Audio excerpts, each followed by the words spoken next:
All pray. Father in heaven, we want to thank you for this day, O God. Your word says, unless the Lord builds the house, the one who labors, labors in vain. So Lord, we pray that you'd build this town. And Lord, I want to thank you for all the councillors, mayor, deputy mayor, Lord, and all others who are involved, Lord, in working in this town. We pray for your blessing upon them. And even as they have gathered here, Lord, we pray for your wisdom, and we pray that you lead and guide them, O God. Lord, we pray that every one of us here will work towards the unity to make this town safe, prosperous, and bring a great blessing to the people of this town, O God. I pray this prayer in the name of Jesus Christ. Amen. Amen. Thank you. Now I call, please sit down. Now I call on Mr. Ramurthy to say the thought of the day. Mr. Ramurthy. The Worshipful Mayor, ladies and gentlemen. In 2004, the Carnival Hall in Council Road was given to the Basingstoke Hindu Society. You will be excused if you thought, well, there's another place for worship and religious gathering and that sort of thing. Far from it. Today, Carnival Hall is a hub of activity for the community. The Brazilian people meet there. The blood donors, Basingstoke blood donors, meet there every week. The Nepalese retired soldiers meet there, reminiscing, fighting for the Queen and the country. Various religious bodies meet quite regularly.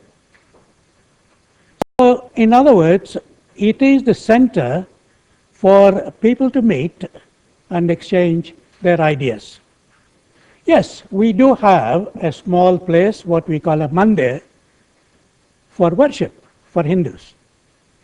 But there is only a part of it. But as I said before, the main purpose of this Carnival Hall is for facilitate to people of various, whether it is irrespective of what gender, religion, or race, to come and meet and share the hall, and that is run by Basingstoke Hindu Society. I'm glad to tell you, even we screen cricket matches, especially when India is playing or England is playing. But somebody like me, I'm not ashamed to say, but I fail the debit test when England is playing India. However, like today, when England is playing Australia, solidly behind Alistair Cook and his team to win this test.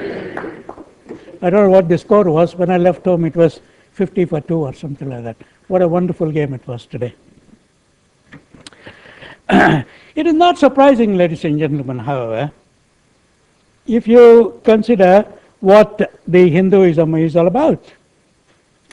Tolerance of accommodating other religions and cultures is a part and parcel of Hinduism for over 2,000 years.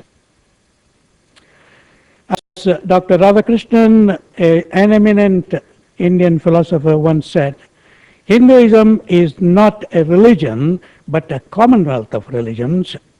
It is more a way of life than a form of thought. The theist, atheist, skeptic, the agnostic may all be Hindus if they accept Hindu system of culture and life. Hinduism insists not on religious conformity, but spiritual and ethnic outlook in life.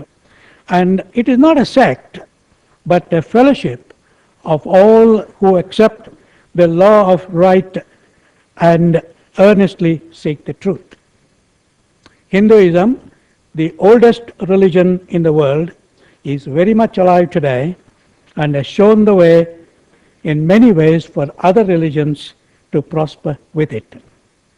For lasting peace in this troubled world, what we need is love, compassion, mutual understanding, rather than fighting wars filled with hatred and intolerance. Thank you very much.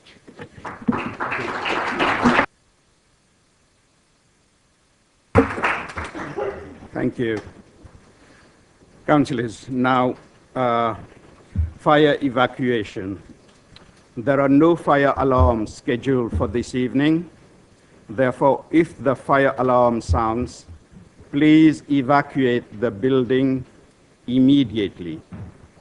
The fire exit is located at the rear of this room. Go down the back stairs and meet in the War Memorial Park.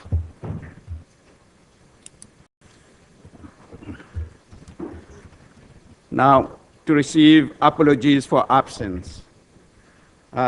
Councillor Mrs. James. Can I have apologies for Councillor Sean Keating? Councillor James. Apologies for Councillor Stuart Parker. Councillor Bierman. Councillor Mrs. Cubitt sends her apologies. Right. Councillor Reid. Councillor Roberts now probably won't be able to get back in time. Thank you. Declaration of interest. Councillor Reid. Thank you, Mr. Mayor. Just two very quick ones. There is reference in the motions to private landlords. So just for completeness, I've taken advice and I will declare that I'm a private landlord. But the advice I've received from officers, it doesn't actually preclude me from voting or participating in debate. Also, with the capital and revenue paper, there's an additional budget request in there for the refurbishment of Fairfields, and Proteus are in there now, and I'm on the Proteus board. Yeah, thank you. Now we come to confirm the minutes. Oh, sorry. I am also a private landlord, but I don't have any vacancies at the moment, so I think it comes up. Lucky, aren't I? Oh, my apology. I couldn't see you, Councillor Lee. Yeah. Yeah. Right. To confirm the minutes of meeting held on 16th of May, 2013, from pages 4007 to 4029 on this agenda. Can we agree? Lovely. Now, to receive announcement from myself, the Mayor, and the Chief Executive. I have got some announcement to make. One is that I am delighted to announce that I attended the opening of the Siemens CT flash scanner at the North Hampshire Hospital. There are only 3 in this country. I unveiled a plaque, and I am very proud of the hospital, and I'm sure that the scanner will serve patients in the borough and beyond very well. My second announcement is that I am delighted to announce that I unveiled the Basingstoke and Dean plaque at the new pavilion for Oakley Bowling for the bowling community. And my third announcement is that I am delighted to announce that over the weekend from the 5th to the 8th of July, the 25th Festival of Sport between Basingstoke and Uskirchen took place. in Basingstoke, and that the trophy was won by Basingstoke. We have here Kevin Lang, Chair of the Basingstoke Sports Council, who is going to present the trophy to me. Mr. Lang. Okay, good evening, everybody.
Chief Executive, have you got any announcement?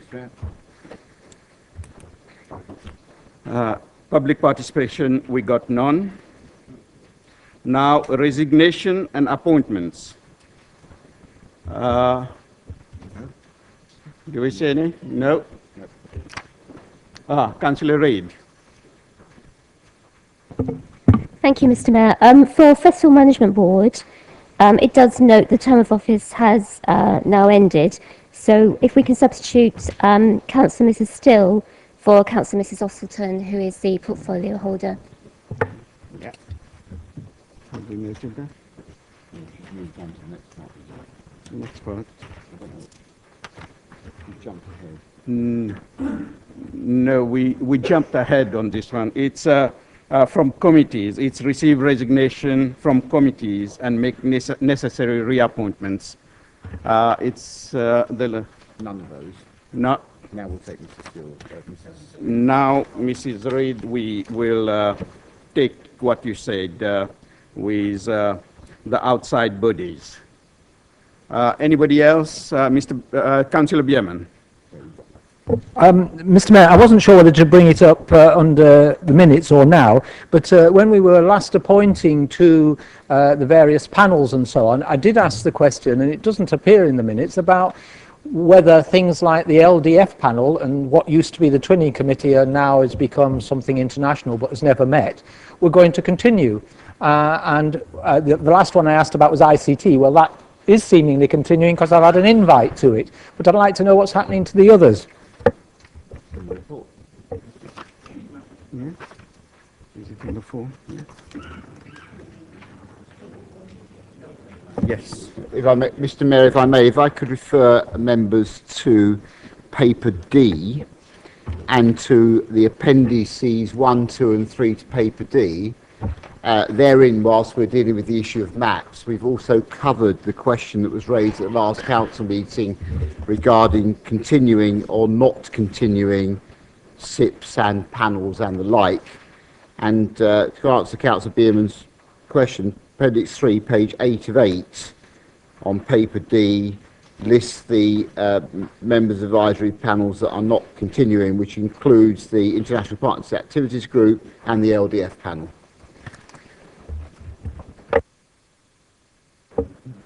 Thank you, Councillor Bierman. Councillor James. Councillor Mrs. James. Thank you. Can I nominate David, Councillor Eyre, Councillor Cousins to Basingstoke Music Festival, and Councillor Hood to Festival Management Board, and Councillor Paul Harvey and myself to the Vine Community School.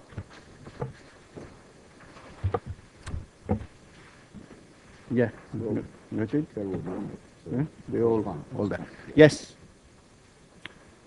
No further nominations, so that's it. There are also that following outside bodies no longer require representation, which are South East Employers, South East Region Elected Member Overview and Scrutiny Network, Youth Clubs, Hampshire and Isle of Wight. Is that noted? Item 8, petition. We have got none within the time framework. Now we have got the reports to the council. The first one is cabinet and cabinet committee quorums.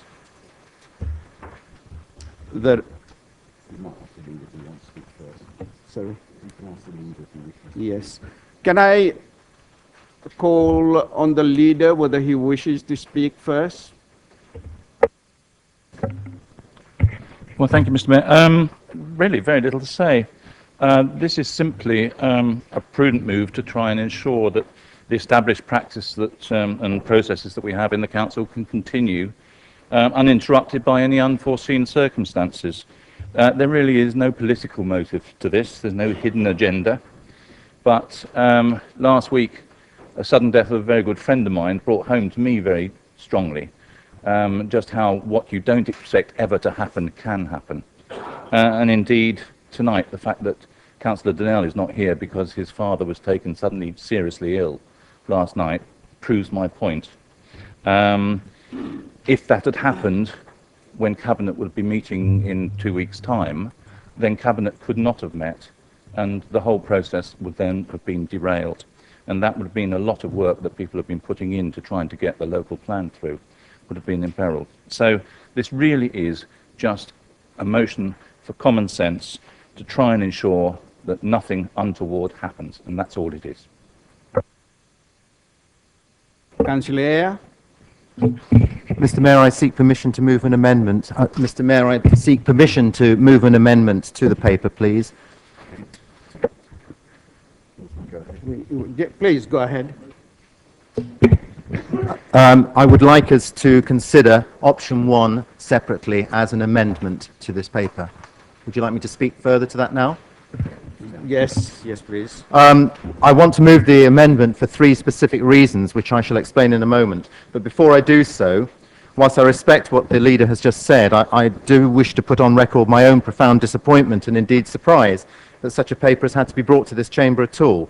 Less than 2 months ago, Council agreed to a reduction in the size of the Cabinet from 10 to 9, and yet at that time nobody appears to have foreseen the very difficulties thus created, which we're asked to endeavour to solve this evening. Is that lack of forward thinking, lack of strategic planning? lack of joined-up thinking, or is it just plain ineptitude? My 3 reasons for proposing the amendment to look at just option 1 are as follows. Number 1, this problem has been created by the Cabinet. It should have been thought through properly before the decision was taken to reduce the size of the Cabinet. It wasn't, so it's up to the Cabinet to make it work. Number 2, when an elected member is invited to become a Cabinet member, I assume that that person will first consider carefully whether or not they're in a position to fulfil all of their additional responsibilities adequately. After all, they receive an additional allowance for this responsibility. The most important responsibility is surely to attend meetings of the Cabinet. And whilst I recognise that very occasionally it might be impossible for the member to attend, it shouldn't be the case that there's any assumption that less than 100% attendance is acceptable. My final point is that we currently have a constitutional working party actively looking at our constitution. This work is being led by one of our most senior, experienced and capable officers who will no doubt, when she is ready, bring to this chamber a raft of recommendations for our consideration. To tinker with one part of this constitution in isolation and quite separate from the work of the Constitutional Working Party seems to me, Mr. Mayor, to be premature and sadly suggests scant disregard for the existence of the Working Party. So I urge members to support my amendment. Thank you. Is there a seconder for this amendment? I'd like to formally second Mr. Mayor, and I'll speak now if I may. Listening to Councillor Sanders' preamble, obviously I genuinely send my best regards to Councillor Donnell, and I hope that his father will recover. Obviously those are the sort of unforeseen circumstances that can occur from time to time, but I don't believe certainly that we should have this paper before us tonight. As the Chief Executive said, I think in an email that I saw, he's just been looking at a practical solution to a potential problem. There are a range of those. Quite frankly, if he's got the time and energy to spend on potential problems, I've got a massive list that I can give him that I think are more serious than this one. He also says in another email, and I know this is compromised perhaps by the comment that Councillor Sanders has just made, but I can honestly say, as far as I know, all 6 Cabinet members can attend on the 22nd of July because I checked, and that presumably is still the case. There will be no issue on the 22nd of July, unless any of the members opposite those that are not excluded. I think it's Councillors Sanders, Ms Ekus, Donnell, who's not here, obviously Golding, Mrs Ossleton and Councillor Raphael. All I think could commit themselves publicly tonight to say they will be there, and presumably won't have any problem voting on the important matter that's before them, unless there is an issue about that we haven't heard about. As far as I'm concerned, and I second the amendment, I don't believe this is an issue that we should be discussing tonight. Quite frankly, I think it's an unnecessary waste of Council's time. We will move forward to the 22nd of July. I'm confident the Cabinet will deal with the matter before them and then bring it back to Council, and we'll deal with it then, Mr. Mayor. I support the amendment, and I hope Council will support the amendment tonight. Thank you. Councillor James. Thank you, Mr. Mayor. I'll speak to both the main and the amendment. It seems slightly bizarre to me because we have the Conservatives wanting to change something because they're worried about delaying the local plan they spent 4 years delaying, and we have the Labour group moving an amendment because they're worried there's not enough Conservatives in the Cabinet. It doesn't make a lot of sense to me at all. The reality is this is done for one reason, and that's of course the local plan. We are at the moment one traffic jam away from not being able to get the local plan before full council, and that leaves another 2 months of planning by appeal. I've been a councillor for 5 years, and in that time the number of Conservatives in the Cabinet to make a poor decision is not down to the number but the Conservatives. And therefore I will abstain on the amendment. I'll abstain on the main one. How the Conservatives choose to run themselves is up to them. It's their decisions that bother me, not the numbers. Thank you. Councillor Raphael. May I raise a point of order under 3.1412 about amendments? Amendments to the motion shall not have the effect of negating the motion. In effect, there's a motion to do one thing, and if it's voted against, voted down by the council, then the status quo remains, which is option 1. So effectively, with all respect to those who want to put this as an amendment, it really isn't an amendment, it's just voting against the original motion. And therefore, I would invite you to adopt that approach.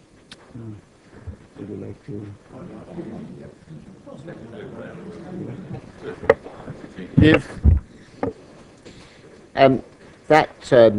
Mr. Mayor, that thought crossed our minds earlier today, and I think if this had been a motion in the true sense of a motion, I might have had sympathy with that point. But this is a report submitted by officers, which in fairness does include 3 options. And Mr. Mayor, I felt that although I can see that this contradicts the recommended option, the other 2 options were in the paper. Mr. Mayor, although I can't give you a firm ruling and ultimately it's for you, I did feel that an amendment being tabled that followed one of the options in the report was a reasonable amendment for Council to consider. Thank you, Chief Executive. I see no other speakers. Councillor Sanders. I think this is a point of whatever the things are that you can have points of that enable you to explain what you said earlier on, which was that it has been raised, I think, that will all the councillors be there on the Monday. I can assure, on behalf of my colleagues, it is the intention of all of us to be there and for there to be absolutely no problem and for the meeting to take place. I would just point out that tonight you have a perfect example of what could happen at that time.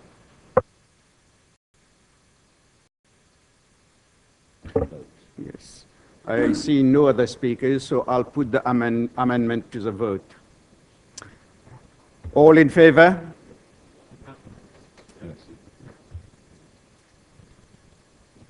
Right.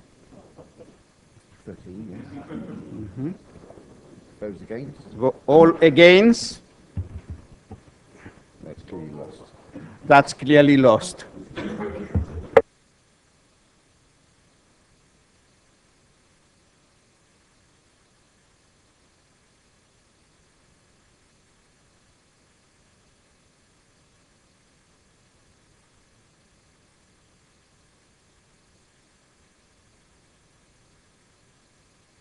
Yeah, it's just to say, Mr. Mayor, the real problem here isn't the quorum. I mean, the basic problem is there's too many Conservatives in the cabinet. And when I joined the council, it was run by the Liberal Democrats and Labour between them, and they had 4 each. And you can sort of understand that because they obviously wanted a reasonable number to fight amongst each other sometime. But you could see the logic of that at that point there. The Conservatives took control, took it down to 7, which didn't affect the quorum at that time there. They then put it up to 10 to save even more money, apparently. Sorry, to increase it in costs. They've now reduced it back to 9 to save money. But the problem is that still leaves them a quorum of 6. If they reduce the size of the cabinet, not only would it save us the cost of another cabinet member, it would reduce the need, or it would do away with the need to reduce the quorum, because it would then be 5, as it was when there were 8 people in the cabinet. So this is entirely a self-inflicted problem. There's a cheaper solution: get rid of one of the members of the cabinet, and we wouldn't need to mess around. Thank you, Mr. Mayor. I do not see anybody else who wishes to speak, so I'm going to put it to the vote. All in favor?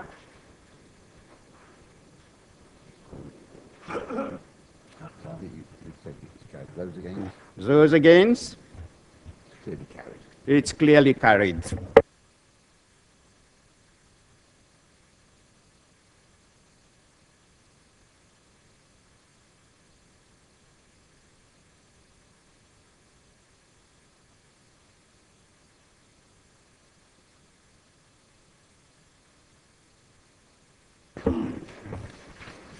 Now number C, 3. That's at Appendix D. This paper is for your consideration. Anybody wish to speak? Councillor James. Just to make the point that it is reflected to some extent in the papers, I can't support the paper because I still have concerns that the portfolio holder could decide to set up a map. My view is that all subjects we discuss should be in open and public unless there's a very good reason not to do so, and that good reason has to be taken by at least a cross-party panel of councillors and not the portfolio holder. I accept this paper wasn't designed to rewrite the Constitution, so I won't oppose the paper, but I won't be voting for it. Anybody else? Anybody else? Nope. Is it agreed? Is that agreed? Agreed. Lovely, thank you.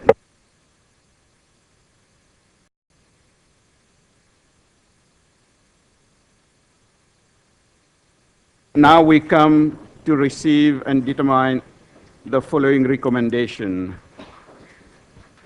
A is capital and revenue outturn. Can I invite the portfolio holder to introduce the paper? Councillor Izet. Good evening, Mr. Mayor. I'd ask Council to note the revenue and capital outturn for 2012-13. We have, I'm pleased to say we've achieved a surplus on our revenue of £667,000. Key features in achieving that include the £528,000 that we've that have resulted from lower employee costs arising from the efficiency and savings reviews, £153,000 savings on lower vehicle running costs, £242,000 savings on the household waste contract. We've also had to take account of reduced interest on our income from the money markets of £382,000, which have been due to lower investment returns. On the capital outturn, the capital spend for the year was £4.65 million, which is 89% of the latest capital programme. That does include a confidential risk assessment made on the disputed Mal's refurbishment contract. There are delayed spend items which are summarised in the report. I'm pleased that in 2012 the Berry Down Sports Pavilion has been completed, which provides a multi-sport hub for the residents of Overton, and that also in 2012 the St Andrews Medical Centre was completed, providing residents of South Ham and Hatch Warren with much wider medical services on site.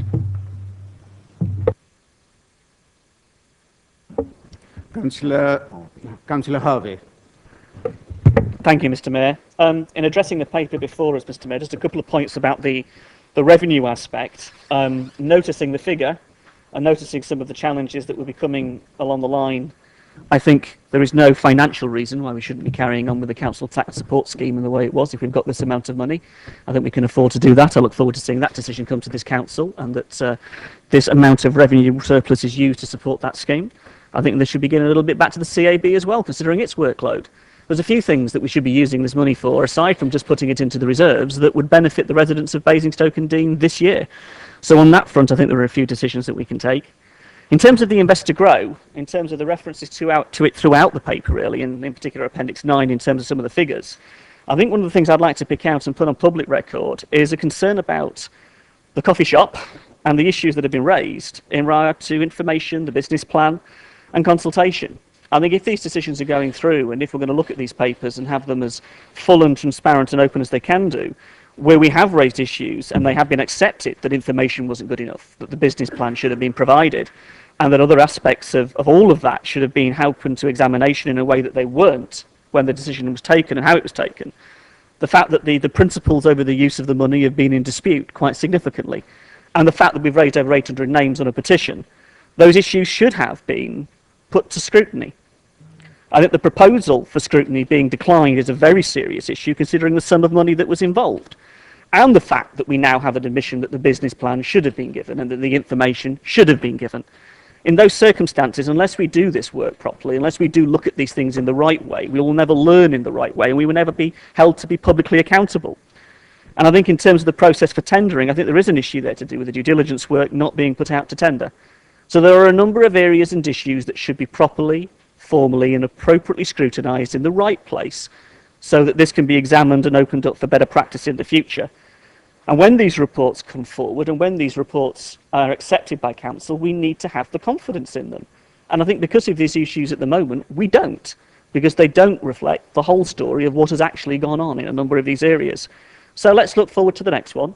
Let's look forward to where the coffee shop will be formally in the next one. and hope to see those issues picked up in between and properly examined. And I do raise this point. Scrutiny was rejected. Somewhere along the line, this has got to be scrutinised. We will continue to ask the questions. We will continue to search for and find the information that has been not given thus far, because I think there is a real story to tell there in terms of seeing it properly and the full picture. And so we can expect to try to push for it and continue to push for it because it's the right thing to do. Thank you. Councillor Watts.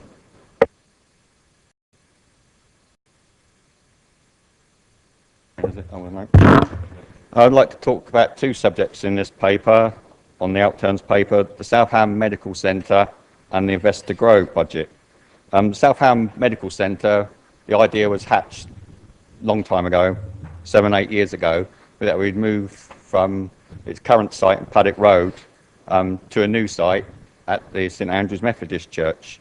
And throughout all that whole process, local members had consultation with officers. We actually had consultation with the leader of the council at the time, Councillor Paul Harvey, and the new council leader when we lost power in 2006, Councillor John Leakes.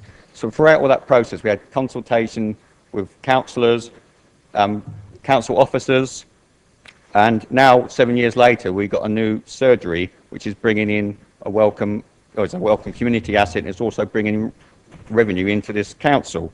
And also with the disposal of the old site at Paddock Road. Again, we had consultation all the way through with council members and the deputy leader of the council. Again, we're signing up a new scheme there, private investment. We're going to get excellent revenue for this borough. So that's how consultation should be done with local members, Mr. Mayor. Then we come to the Invest to Grow, the cost of coffee. I mean, £800,000 being spent in Southam Ward. I was not aware of this was going to be spent in Southam Ward. To my colleague, Councillor Regan, phoned me up and said, have you seen the paper that's going to EPP next week? They want to spend £800,000 in our ward on a coffee shop. I was flabbergasted.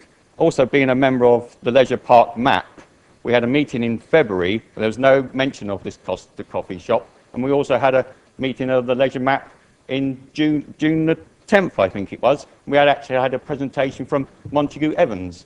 Again, there was no mention of the coffee shop, and there was no mention that they actually audited this council's proposals to look into the financials of the coffee cup acquisition, basically, Mr. Mayor. So the whole process with local members has been shambolic, Mr. Mayor. It's been secretive, it hasn't been transparent. We have a democratic deficit, in my view, Mr. Mayor.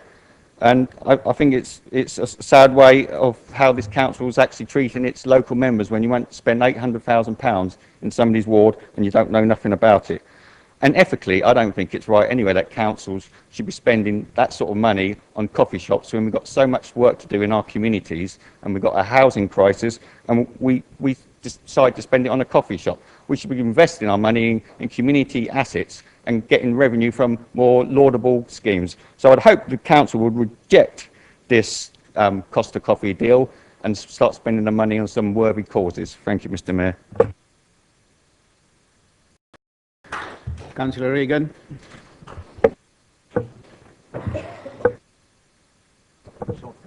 It's on there, it's all right. Unsurprisingly, I should also be speaking about the Invest to Grow and the infamous coffee shop that's in the Costa Coffee drive-through in Southam. And if... Hang on a minute, I'm speaking, it's up to the Mayor.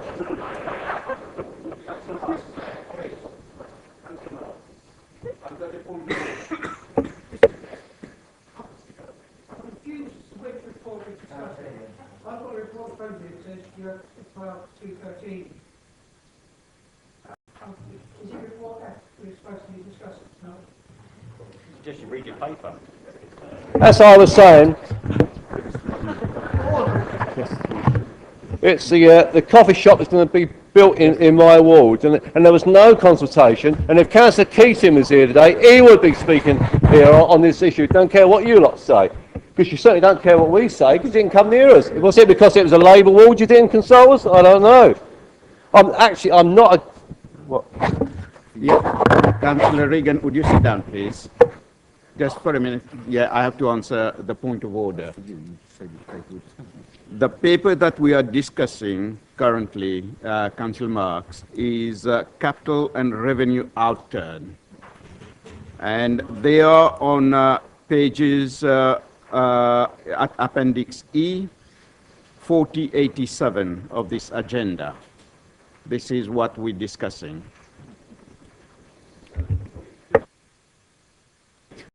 Councillor Mitchell, have you got a point of order? Yes, Mr. Mayor.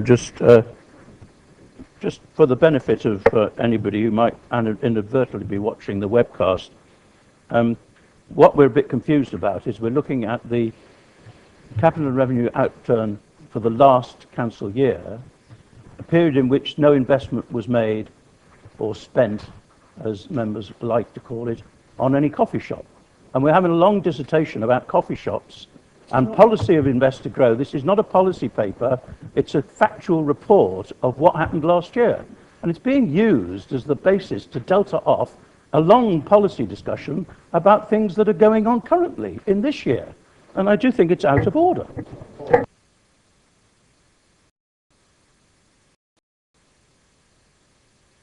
Yes, point of order, Councillor Watt. Again, the Conservatives are running scared, Mr. Mayor. They don't want to talk about the coffee shop. They're closing down the debate again, aren't they? That's not a point of order. Yes, it Councillor is. Watts, please sit down. Please do. Yes, and Councillor Regan. I will speak to the paper. Would you please stick to the paper, please? I certainly always speak to the paper, Mr. Mayor. As it's got a 600 grand outturn, I would like for that money to be spent on West Side Community Centre because it desperately needs it. Actually, as a major social investment, rather than subsidising another company who's going to spend 800 grand outside of this borough. The people about this borough will not understand that.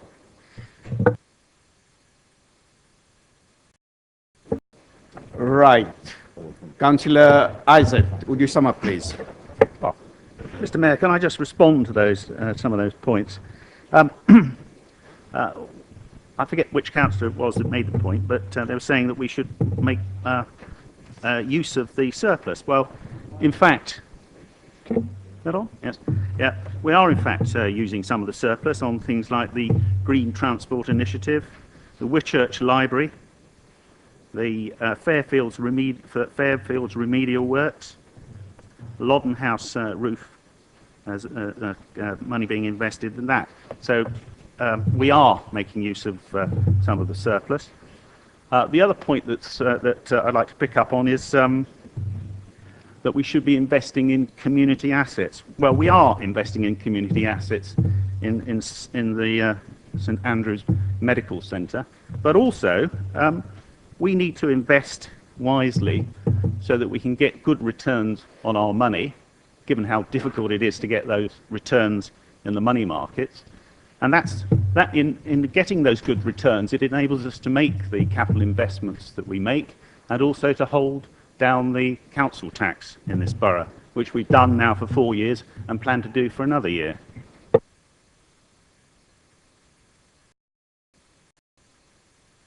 Well, I'll put the recommendation to the vote. All for?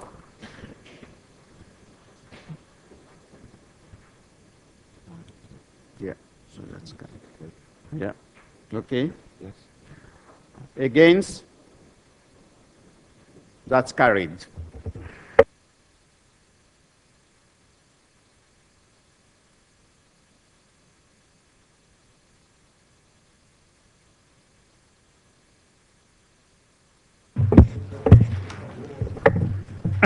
Thank you, Mr. Mayor. I'm pleased to give the Treasury Management Annual Report for 2012-13. In this financial year, we generated over £3 million worth of income from our investments in the money markets, and this contributes an important source of revenue to help us keep our council tax down. Net interest and investment income was 3.138 million before the use of reserves, compared to an estimate of 3.52 million, which is £382,000 less than estimated. The shortfall will be met from a contribution from the interest rate reserve. The explanation for the shortfall is that long-term interest rates in government stock, which is the sort of safe investments that we need to make as a responsible public body, have been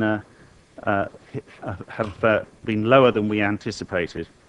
But the average balances over the year were £150 million, and the overall return was 2.14%, which compares very favourably, I might add, to certain nearby Labour-controlled boroughs, such as Southampton, where they achieved 1%, and Reading, where they achieved 1.2%. I'd like to recommend the report to Council. Thank you. Councillor Harvey. Thank you, Mr. Mayor. Just a couple of quick comments on the paper, really, appreciating what the Cabinet members just said, really. I think there is a time when it's right to examine your portfolio and look at your investments and see whether or not they are giving you what the return is, particularly when you wind up making a loss like this. I mean, in the context of this, the report that recently went to ARGA this week that was very interesting on the back page, looking at where we decide to put our money and what the return is on various little bits of it, does need some proper examination. So I look forward, hopefully, using the appropriate scrutiny functions of this council, when we may ever get them, so having some proper look at our investment portfolio, rather than just, forgive me, hearing the Cabinet members' summary on the top. Because when you dig a little deeper, I think the real issue for us is, what are we investing in? And what could we be investing in locally that would give us a far better return and give us the social return that would benefit our residents, rather than just bankrolling other councils around the country, where we might get the return we want, depending on if everything comes in. And it certainly didn't with the government this time round, did it? So I think there's an appropriate time to look at it, and it should be now, and it should be through the appropriate processes of the ARGA committee. Mitchell. Thank you, Mr. Mayor. Just to point out that during the course of the period concerned, ARGA had at least 2 long meetings specifically looking at aspects of the investment portfolio on which all groups were represented. And I have no recollection of anybody raising any really major issues. There were a lot of questions raised, particularly about things like ethical investment, the moral aspects of investment, but ARGA looked at the whole of the investment portfolio approach in great detail and had every opportunity to scrutinise it and to comment on it. So the idea that we haven't had an opportunity to talk about the investment portfolio is arrant nonsense. Thank you. Nobody else? So, Councillor Isaac, would you like to sum up? Yes, Mr. Mayor. Can I just correct what Councillor Harvey said? We didn't make a loss. We generated less income than we anticipated, and that's not a loss. As always, we're open to ideas, and if Councillor Harvey has got some ideas on how we might achieve better returns, I'm very pleased to hear them. But not now, yes. Well, I'll put it to the vote. All for?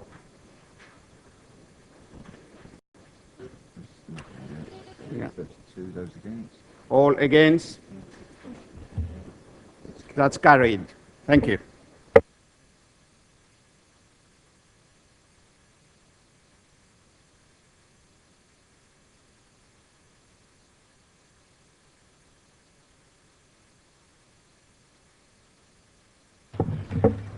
Thank you, Mr. Mayor. I commend this Housing and Homelessness Strategy 2013 to 18 to Council. It builds on the very successful strategy that ran from the years 2008 to 2012. It adopts pretty much the same priorities, but updates the actions and the details to reflect the more challenging times in which we live, with the present housing market and with the challenges posed by welfare reform.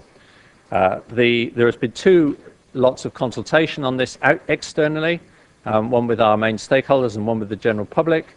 It has been examined very thoroughly twice by Housing and Environment Ofcom, and I have to say, because I think you should give credit where it's due, that the Ofcom has significantly improved aspects of it. In particular, we now have much smarter targets than were originally drafted, and reflecting something that's coming up, we now have a mention of HMOs in both the objectives and the action points. So it's been a result of a lot of hard work. It builds on a very good foundation, and it has the right priorities for this borough for the future. I commend it to the council. Councillor Keith Watts. Thank you, Mr. Mayor. Between the scrutiny of this document by the Housing and Environment Ofcom on the 8th of May and its consideration by the Cabinet on the 25th of June, in another part of the forest on the 4th of June, the Planning and Infrastructure Ofcom received and considered a new strategic housing market assessment update. The two passed like ships in the night, the so-called strategy being unsullied by the data that was presented elsewhere. The proposed housing and homeless strategy in front of us says, under maximising supply, new affordable housing is an important priority for residents. And later, the target from the previous strategy of at least 300 net homes therefore continues. Oh, excuse me. Turning to the strategic housing marketing assessment, under housing need assessment conclusions, we read, I've got it here if the portfolio holder wants to borrow it. The affordable housing target of 300 new homes per year could address the most acute and urgent housing need in the borough. However, it does not make allowance for the housing needs of households on the housing register in Band 4, even those with statutory reasonable preference, and the increasing trend in housing need in the borough. So you see, the so-called strategy is not even attempting to meet the need assessed by the council's own expert officers. There are good things in here, and for example, realistically, I'm quoting, realistically the council is only likely to secure sufficiently large levels of new affordable housing delivery through innovative and progressive use of our additional resources, in the main, but not necessarily limited to, our land. In particular, Manydown represents a major strategic asset that could be managed to obtain optimal benefits, both financial and non-financial, for the borough, but also provides the ability for the council to promote and deliver affordable housing as a landowner. Well, that's a hint of a strategy. A corporate strategy to mobilise all of the council's resources behind a commitment to provide decent housing for all our residents. Councillor Shaw.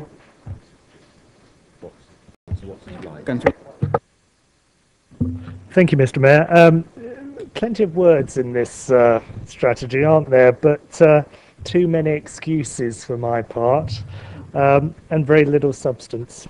And I take as example of that the emphasis on reserves rather than necessarily specific proposals in terms of spending, because it's all very easy, isn't it, to set aside 500,000, whatever it happens to be, in a reserve and say that one's then doing one's bit for housing need, but quite a different matter to actually deliver some real change and improvement and actually tackle the significant housing issues that we have in the borough.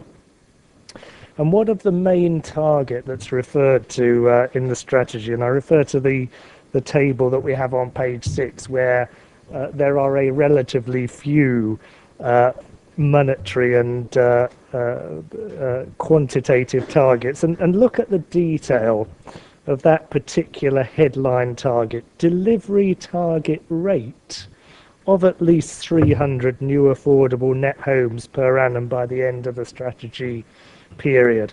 And that's the kind of target that gets trumpeted by the administration as a commitment to 300 homes a year, but of course in practice is nothing of the type. And let me put it to you that under the wording of that particular target, if the administration manages to hobble towards a situation where in the last quarter of the financial year 2017-18 it delivers a grand total of 75 properties, then it will trumpet that multiply that 75 by 4 to arrive at an annual total, and trumpet that as having achieved the target set out in its strategy, and congratulate itself on its own successes. What we need in practice is a lot more substance than is in this strategy to date, a greater commitment, a greater clarity about what the administration is actually committing to. For those reasons, I'll be opposing this strategy. Councillor Gary Watts. Mayor. Well, I agree with the last two speakers. This housing strategy is a bit thin on actions.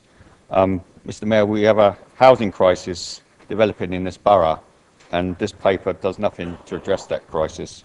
We had 27 affordable homes delivered in this borough last year, and we've got 7,000 on the waiting list. We had forecasts for the next 3 years. We're going to have 149 per year, and that's at the same time when the list is growing. And what is the council doing about it? I don't see anything in this strategy. All I see is warm words. I don't see any about. I see a reserve budget of £800,000 that we're going to spend on affordable homes. We just spent that on a coffee shop, Mr. Mayor. It shows where this council's priorities are.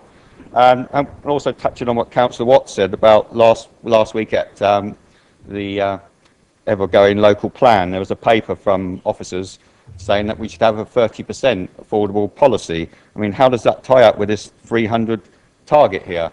I mean, I noticed most members actually spoke against it, but there's actually no free thinking from this council how they're actually going to get those targets. There's no more funding from government for affordable housing. That's all dried up from the crazy decisions your government made when you come into power, cutting the budgets for social housing. What is this council going to do? What is the council going to do with its land? How is the council ethically going to invest its vast fortunes that invests at the moment ethically to try and get better revenue than we're actually getting at the moment, and making people actually live in a decent accommodation? I don't see anything. All I see is just the same old recycled words for the last 2-3 years from this administration, just warm words. I'd just like this council to actually start taking some action and start tackling the housing crisis which is in this borough right now. Thank you. Councillor Harvey. Thank you, Mr. Mayor. I mean, endorsing a lot of what's already been said, really. I mean, I appreciate the cabinet members gone a little bit further, and I hear what he says. I think the issue for us is on a number of these quite crucial issues for the people we represent and for the whole borough, we need to see the council go a lot further.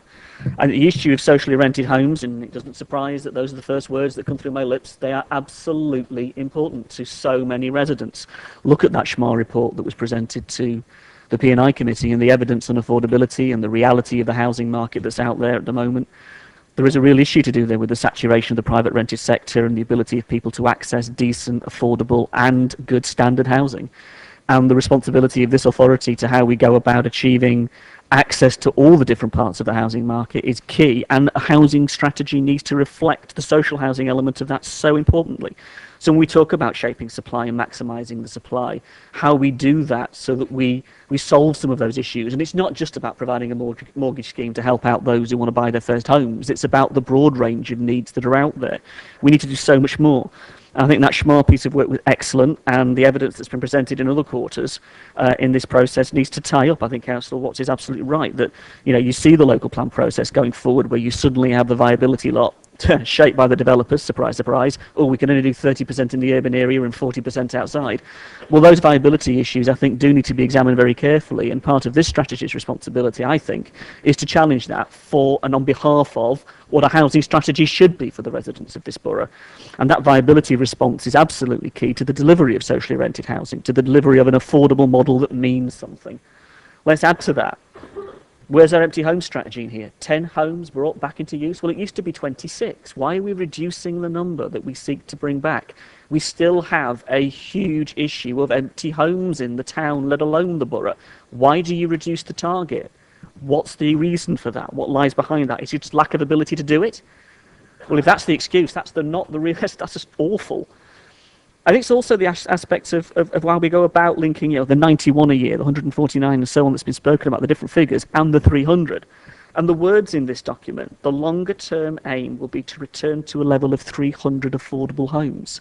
Well, that isn't going to meet the crisis. That really isn't going to deal with it. We need far more ambition and far more action written into this, as other speakers have said, to achieve the aim of delivering truly affordable housing. Facilities for bed and breakfast. We would love to see a commitment in this strategy that says no family will be housed out of area in bed and breakfast.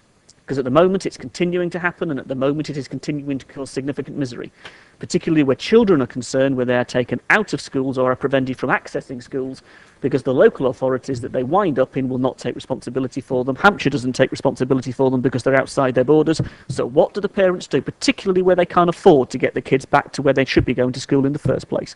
There are so many issues wrapped up in the bed and breakfast point that the strategy doesn't address, nor does the action plan.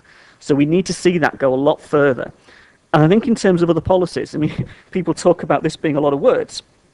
I do respect that the Cabinet member has picked up quite a few of the points. There are a lot in here that the government require you to do simply as the base level that we've not gone beyond.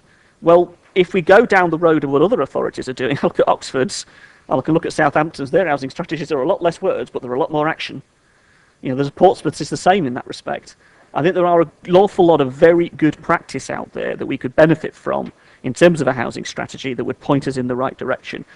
Yeah, thank you for going the way you've gone, Cabinet Member, but you've not gone far enough, and we want to drag you in the right direction because of the issues that we face in our casework and the issues we see in the borough. And we want to see you listen a little bit more, and hopefully, it would be good, Chair, Mr. Mayor, that this strategy is revised to pick up the points that we're raising, because it's not as if they're going to go away, because that's the reality that people are living, and we have to address that. Thank you, Mr. Mayor.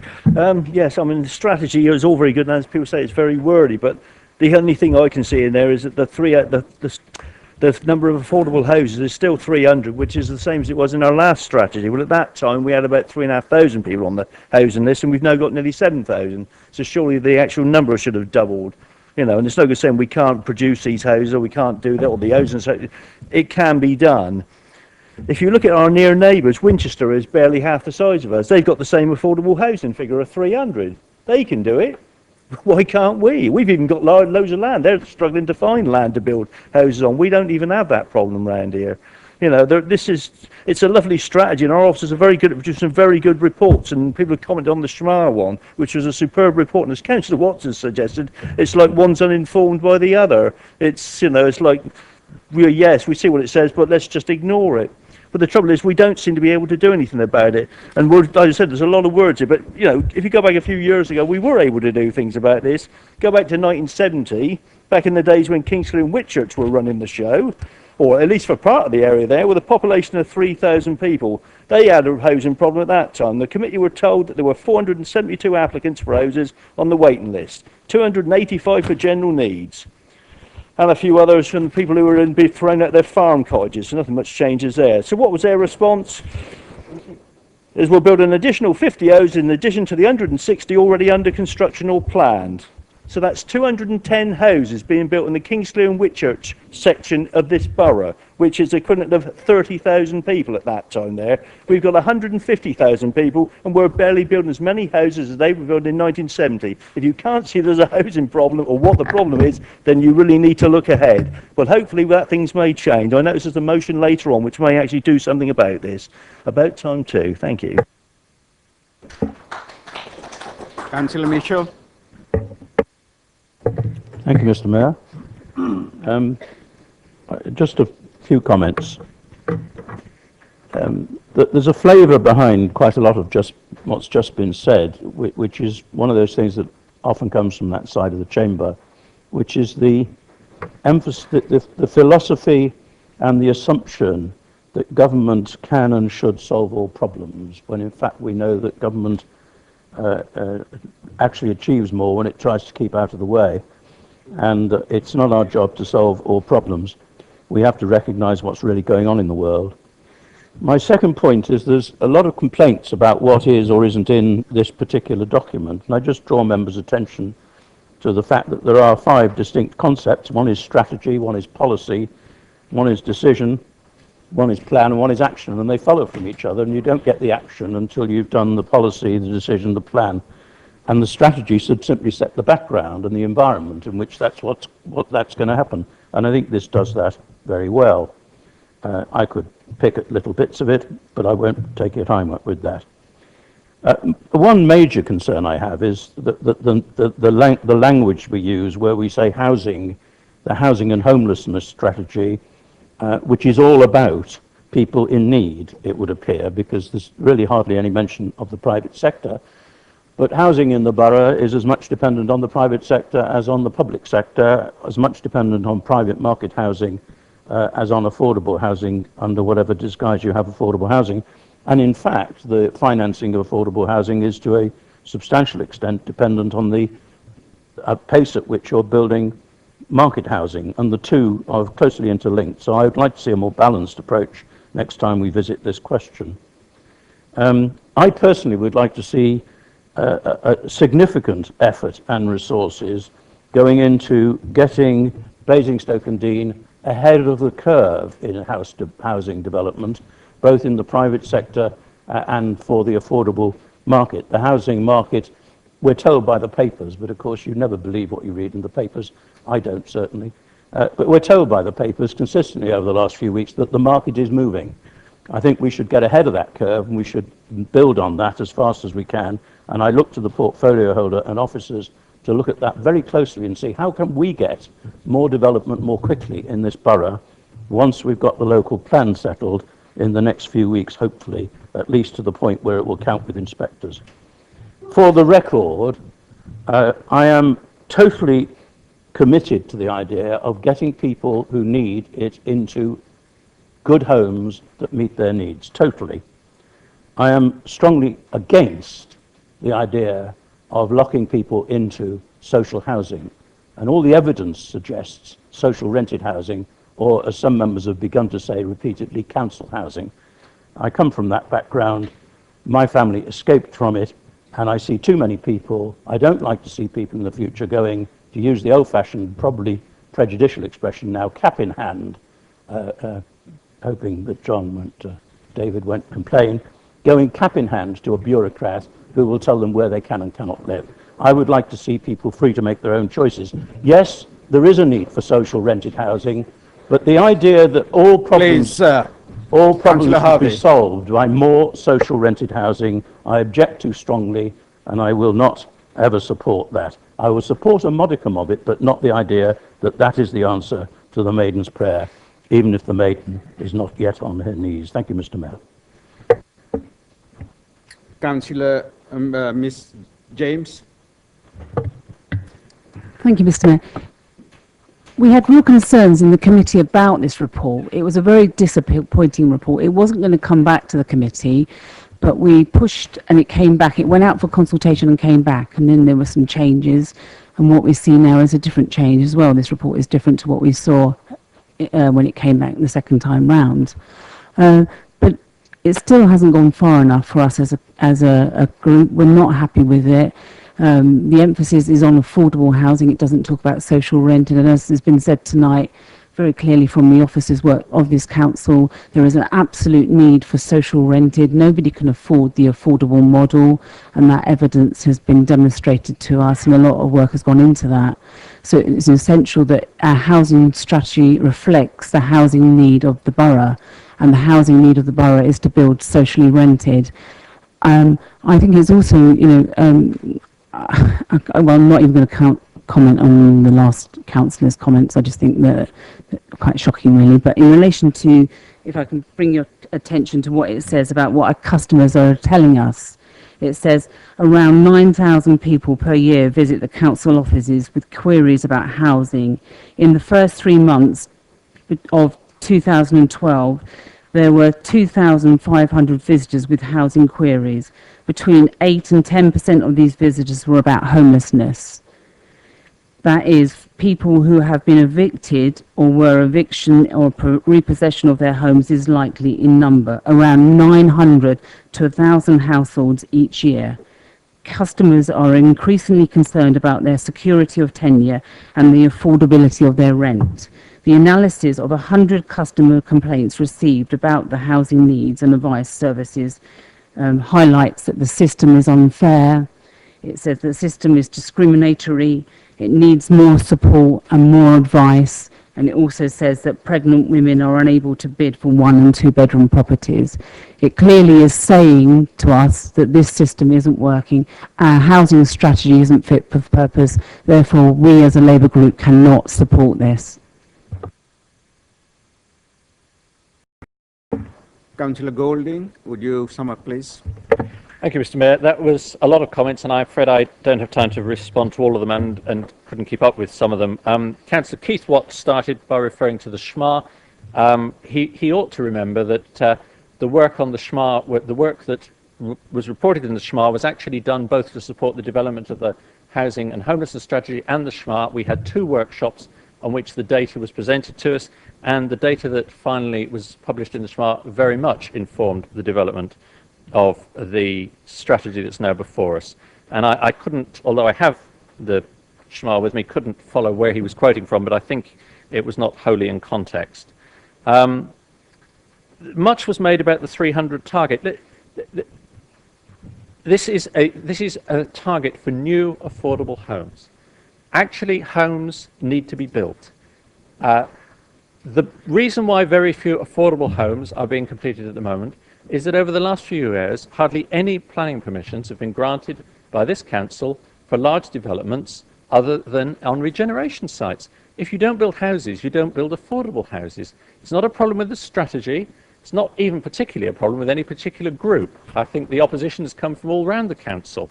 And the reason why we won't get back to 300 till the end of the period is that even if planning permissions started to be granted tomorrow by DC, it will take a couple of years or possibly 3 years before the houses are there to be occupied. It's just a reflection of the reality in which we find ourselves in this borough. I'd much rather be aiming to get back to it than to have given it up and said, oh, well, we'll have a much lower target instead. I'm grateful to Councillor Mitchell for explaining the difference between a strategy and plans and other things. This is just the bones, the framework on which we're building other things. And on that basis, it is fit for purpose. I think there was also various comments about the fact that nothing was happening.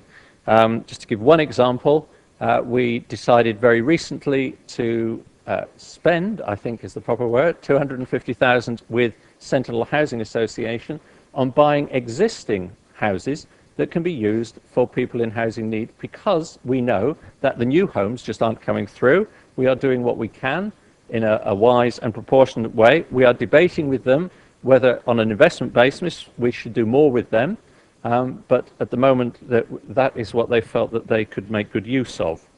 So we are doing things. There is a lot more in the pipeline. I shall probably say a bit more when we come to the motions. And I commend this. I don't think I picked up any criticisms of the content of what is in here. It was all about what isn't in here. Well, let's at least adopt what is in here and get on with it and continue the debates about actually how we make this work in practice for the benefit of our residents. Thank you, Mr. Thank you. Now I put it to the vote. All for? Against? It's carried.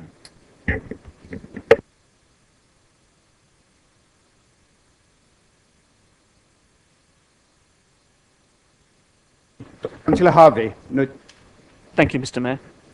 In moving the motion, the first motion on the order paper, Mr. Mayor, I was going to start by saying over the past few years we've rehearsed many of the arguments, and we just have, haven't we, about the future provision of housing in Basingstoke. I think the point to begin with, it matters what we build, it matters how we allow building to take place as much as the numbers and the locations, and I guess that's the purpose, that is the purpose behind this motion, bringing it forward this evening. I wonder if there's any way that we can agree that a crisis of housing is existing and that many people are facing one, and that this council can do something about it, not just in terms of policy or enabling others, but in the direct action of ourselves and what we do. I think the amount of casework I've seen recently, and others have seen it, I know, just brings home to me the need for rented homes that people can truly afford. The private rented sector is at capacity. It's doubled in 10 years to over 7,500 homes. We've seen an alarming increase in repossessions, in evictions and in homelessness, which is placing huge pressure on this council and on the housing associations. Quite simply, we do not have the stock affordable housing anywhere to meet the priority need of our residents, let alone the broader need we see on the register. Yes, we need homes for first-time buyers, we need homes for families, we need houses that people can afford to buy, but the demand for what we would call socially rented housing is growing, and we would argue the evidence points to it being acute. An officer recently presented the updated SHMAR, and I want to commend the work because it wasn't a consultant, that was one of our officers doing a piece of work. And that was to guide our policy, to guide our hand in what we do. And I think it presented a very important reality that we see in evidence that people are facing all over our borough. We know that local wages are not keeping pace with rents or house prices, that there is an increasing number of households dependent on housing benefit to hold down a home. The gap, and this is really important I think in the context of what people can afford and how they can enter and access housing, the gap between lowest incomes and average incomes is growing, let alone the gap between lowest and highest, and that is a serious issue of affordability across the borough in different communities. People need a single income of over £35,000 to even begin to consider getting on the property ladder, according to the evidence, which excludes 45% of all the people in Basingstoke.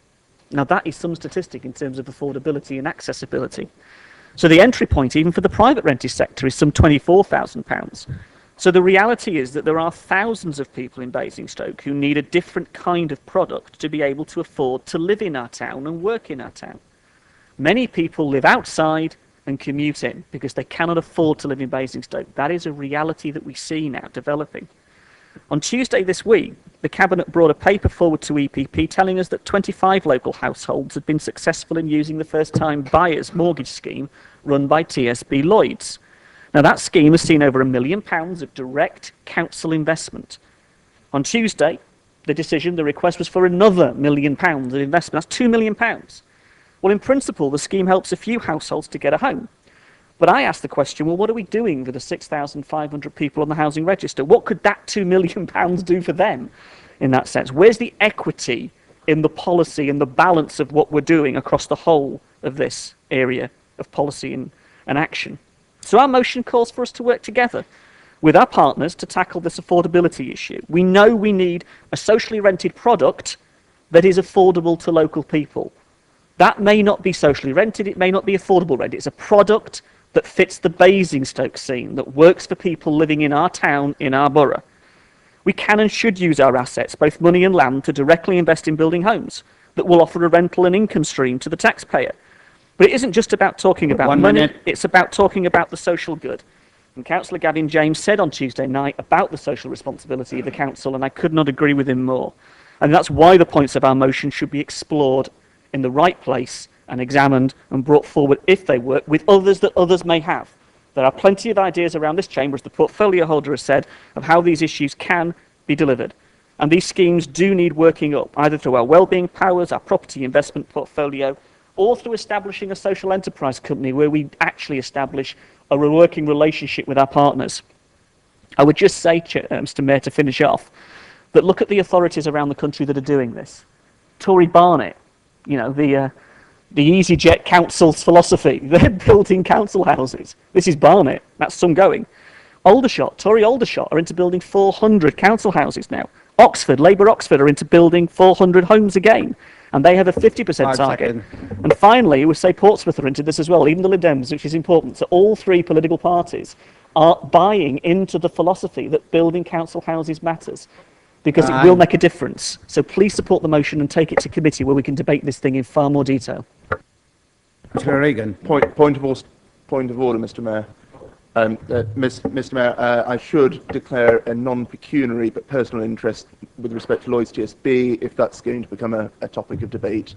I do work for the group but do not stand to gain anything by people taking mortgages with the bank. That's noted. Thank you, Mayor. I'm seconding the motion. motion is about council housing, and I will mention the key word. I won't use it as social affordable. I'll talk about council housing. Once council housing was seen as a positive, desirable thing to have, it was solving the housing crisis after the war and well into the 70s and into the 80s. And I benefited myself when I first got married. I got a council house, a downstairs toilet, and a bath, and we didn't keep coal in it.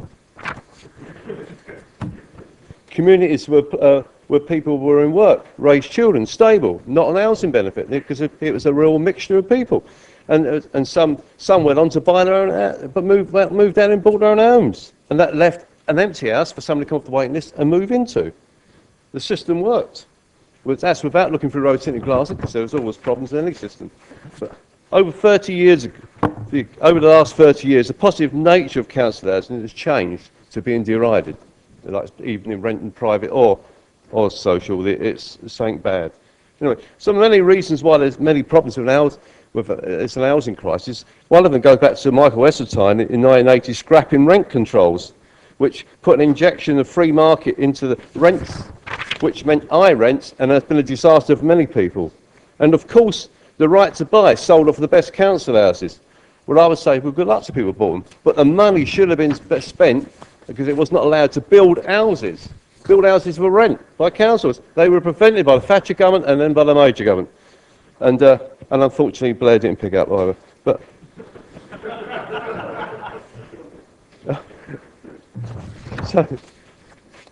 so hence waiting lists grew, and on the back, the private rental market took off, exploiting the situation. We now know there was a figure released today that the first time in 50 years, the majority of people now rent from the private market than social.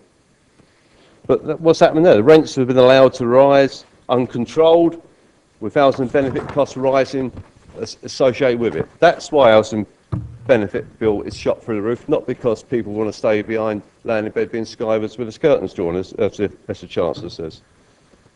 This is the... Sorry.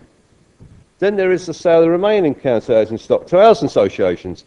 Housing associations have become like corporate raiders, buying up smaller housing associations, and now become giant bureaucracies that are not responsive to their tenants, and certainly not responding to councillors, in my experience. Consequently, they have overinflated rents, rocketing housing benefit costs, and overeating house prices in the private market, and of course, ever-lengthening waiting lists. Tory solution is to fund people. We see it locally. In the EPP the other night, they're actually saying that first-time home buyers should buy 4-bedroom homes of 250k, and they're going to help them. I mean, why not help the real people? There's a national scheme, Help to Buy, which is solely designed to actually inflate house prices in the private market, so the Tories can have a good feel-good victory and win the general election. Well, they're going to have a thing coming there. We are now in the ridiculous situation of using a word that Orwell would be proud of. Affordable. Of course it's not affordable. It's when you charge 80% of the overinflated rental market, it's not affordable. So it's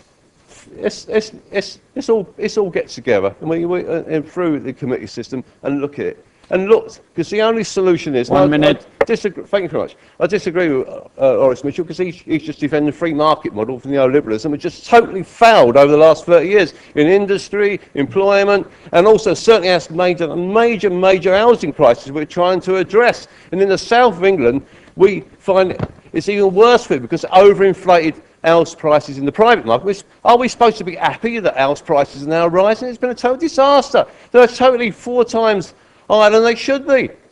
If we had a reasonable renting market controlled through rent controls, and instead of having the corporate raiders from the private housing market moving in, and no better than Wonga, controlling the private market. So the only way is now, it's our duty, as we would do it when we come in next May anyway, is that we will build council housing, because that is the only way you can solve the housing crisis with real affordable rents. Thank you. Councillor Gavin James. Thank you, Mr. Mayor. I'm speaking in support of the motion. in or close to every ward in the borough, there are schools full of children over the next 15 years. Those children will need homes, and the reality is the vast majority of those children will need some sort of subsidised home in order to get on the housing ladder. But delivery of these homes will take strong leadership. And when I talk about strong leadership, I'm not talking about the portfolio holder or just the cabinet. I'm talking about the 60 of us. We are community leaders, and we will have a responsibility to contribute towards the delivery of those affordable homes. I see no value in people supporting this motion if all they're simply going to do is let it go to committee, have a nice discussion, say how important it is to have affordable homes. It will become a strategy or added on to the existing strategy, then it will be filed away in the archives and nothing will ever happen. How many petitions have been brought to this council by councillors demanding that disused industrial land should be used for housing?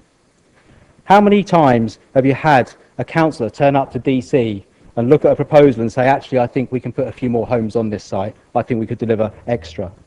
It doesn't happen. There is no point in supporting this motion if afterwards you're going to go back to your wards and you're going to join every pop-up protest group and oppose every development. If you're going to sit there at the end of the table in P&I arguing that your ward shouldn't have more homes because your village built 2 semi-detached in '93, so you've done your bit. Mr. Mayor, I don't know how many councillors contact the portfolio holder and email officers about empty sites in their ward and ask them to look into them to see whether they'd be available and could be made into affordable housing. I'm possibly the only one. But the reality is we will not deliver affordable homes unless we all get behind selling the idea that we need more homes, we need more affordable homes, we need more social homes. And it'll be interesting in 2 weeks' time to see how many councillors turn up in this chamber and support the number or support the number as a minimum, because if you're serious about delivering affordable homes, if you're going to support this motion, then you really should be looking at 300 as a minimum, 748 as a minimum, because at the moment we have too many councillors who attend meetings saying, yes, we must do affordable homes, then go back to their wards and oppose everything. That's not going to work. So I shall support the motion. I'd like to be joined by others who are truly committed to delivering affordable homes and are not trying to make a few headlines for themselves tonight. Councillor Cousin. Thank you, Mayor.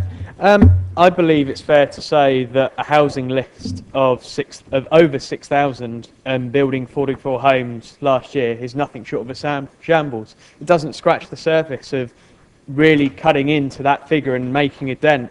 But to be fair, the administration have been set up to fail by their own Chancellor, who, when he got the keys to number 11 back in 2010, slashed the affordable housing budget by 60%. And even further than that, the government has launched 4 major housing schemes since May 2010. All of them have failed. So on that basis, it's time for individual councils to stand up, be counted and make a difference. Tory Barnet are doing it. There are councils across the country that are stepping up to the plate and doing this. It's something that Basingstoke should be doing as well, so that we show that the residents less fortunate, those residents who are less fortunate, that we are here and we are helping to support them. And our motion is self-explanatory. Build more socially affordable homes. And it's not even as if it's a vote loser. A survey by Survation was released last month, and it showed that over half the population wanted councils to go back and build council houses. And to compound this further, Survation then dug deeper into the people answering those questions. And 47.7% of people who said they supported building council houses were Tory voters. And 43% were UKIP voters. If that doesn't unite them, I don't know what else does. Our motion also aims to go further than just building houses and helping reduce that housing register of 6,000, over 6,000 people. It aims to help create some jobs. I mean, if we go back to March this year, people aged between 18 and 24 who had been on job seekers allowance for more than 12 months had increased by 100%. And those aged over 25 who had been claiming job seekers allowance for 2 years had increased by 103%. So building houses not only helps take the burden off the register, but it helps create some jobs, helps create some money, and helps get the economy in Basingstoke going again. I would say is that we need housing. Councillor James has said it as well, that all of us need to be brave. We need to stand up and not say yes in one arena and no in another. We must be fully committed. I know I'm fully committed. I know others are fully committed. I hope some on the other side can fully commit to this as well. Thank you. Councillor Washburn. Mr. Mayor, I'd like to speak in support of the motion by Councillor Paul Harvey. There are approximately 6,400 people on the housing register in Basingstoke-in-Deane in need of socially rented or council housing. Lack of social housing and family-sized homes, combined with an affordability crisis in the property market, means that many families on low incomes are forced to live in overcrowded accommodation. With a national shortage of social housing and the affordability crisis in the property market, low-income households are increasingly having to rely on largely unregulated private rented sector to meet their housing needs, where security of tenure and living conditions can be poor. As one of the richest councils in the country, we have an opportunity to build a housing stock that is truly affordable to those on our housing register. Social rents not set by the market. Rents set to cover cost, including debt to interest, and indeed make a profit, allowing rents that will be still affordable to local people without having to rely on housing benefit. Mr. Mayor, this could be an investment to grow opportunity on a grand scale, providing a product and service that residents of this borough need, whilst generating a revenue return for the taxpayer and creating jobs. I fully support this motion, which would provide much needed socially rented and council housing for residents of this borough. Councillor Golding. Thank you, Mr. Mayor. To make it clear, I fully support the bit that says the Council resolves that the Housing and Environment Ofcom Cabinet should be tasked with examining the proposals below. I think a number of the facts that preceded aren't actually facts, and I think that, to make it absolutely clear, while I think it's entirely appropriate to discuss all the proposals, I'm not actually agreeing tonight with any of them in particular. The thrust of many of the proposals, indeed, within the resolution is already covered within the targeted actions of the Housing and Homelessness Strategy, which at least we on this side have just endorsed. That strategy highlights and endorses the need to maximise the supply of new affordable housing in the borough in order to meet evidenced local needs, as well as the need to adopt a partnership approach and actively consider the use of the Council's own resources, including land, in order to deliver this objective. The strategy is consistent with the findings from the SHMA, as it identifies the priority for delivering rented housing, which is demonstrably affordable to local households on local incomes. I'm not at all sure why item 3 of the bits we're asked to note quotes the figures it does from the SHMA. It shouldn't surprise anybody that there are many people in this borough whose income is too low for them to afford rented accommodation, whether private, affordable or social. We have nearly 9,500 households receiving housing benefit in this borough because their income is not sufficient for them to be able to rent without it. 7,500 of them are in RSL properties, primarily social rented, so it's not the panacea for everything, and nearly 2,000 of them are in private rented. The SHMA does not show that there's a need for socially rented housing rather than affordable rented RSL properties. On the contrary, it shows that there are some affordable rents which are lower than social rents for the same size of property. And the SHMA doesn't say that 70% of any new build should be socially rented. It says that 70% of any new build affordable housing should be rented. There is currently a shortage of new affordable housing because there's a shortage of new housing generally, a point I made in the previous debate.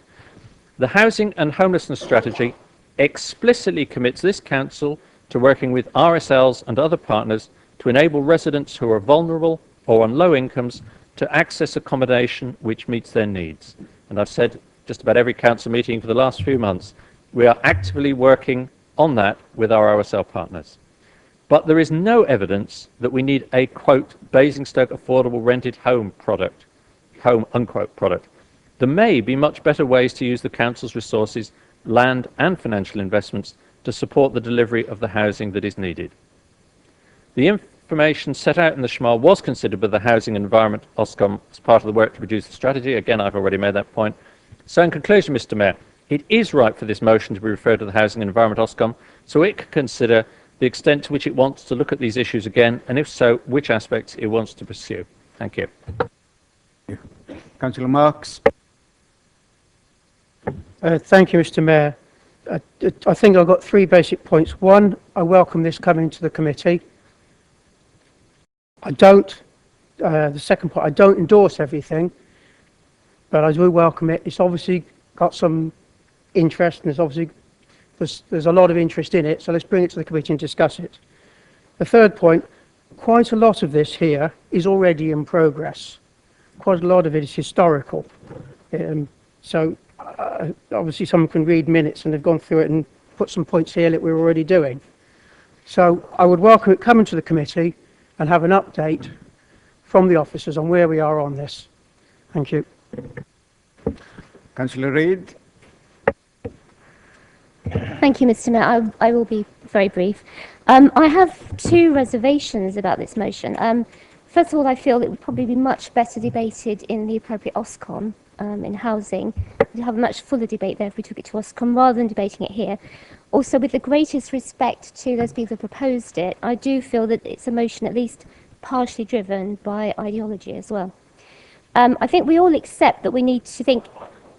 I think we all need to accept that we need to think innovatively to help improve our housing strategy, and I would fully support that. But I do not accept the answer is a return to full-scale council housing. And I think we're all forgetting that it was our council tenants who voted in favour of the transfer to housing associations. If we did return to council housing, I think we should also realise the implications. We would incur greater... Please listen to the councillor. We would incur greater administrative costs. We would also have the ongoing commitment to maintenance. And I feel that our money is probably better spent by working with our partnership housing associations with whom we have good relationships at the moment. So for all these reasons, I cannot possibly support this motion. Councillor Mitchell. Thank you, Mr. Mayor. Yes, I too welcome the opportunity for this to be discussed in committee. And if time permits, I shall do my best to ask somebody to allow me to be substituted onto the committee. Because in committee, we may well be able to discuss it properly instead of having all this politicised rigmarole. And we might properly discuss matters such as the real value and role of socially rented dwellings. I didn't at any stage say I was against them. Totally misunderstood what I said. Anybody who says anything that might be conceived of being against them is clearly a crook and a coward and everything else. Completely mad.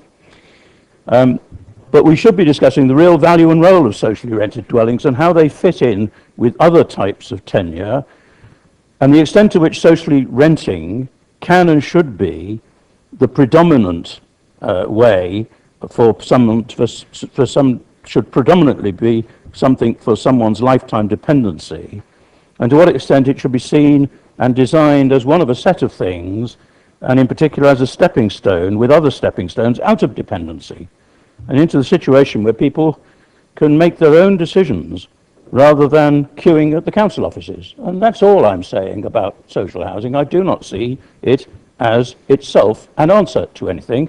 I see it part of a set of answers, and I welcome the opportunity to discuss it away from the place where people always politically posture. Thank you, Mr. Mayor.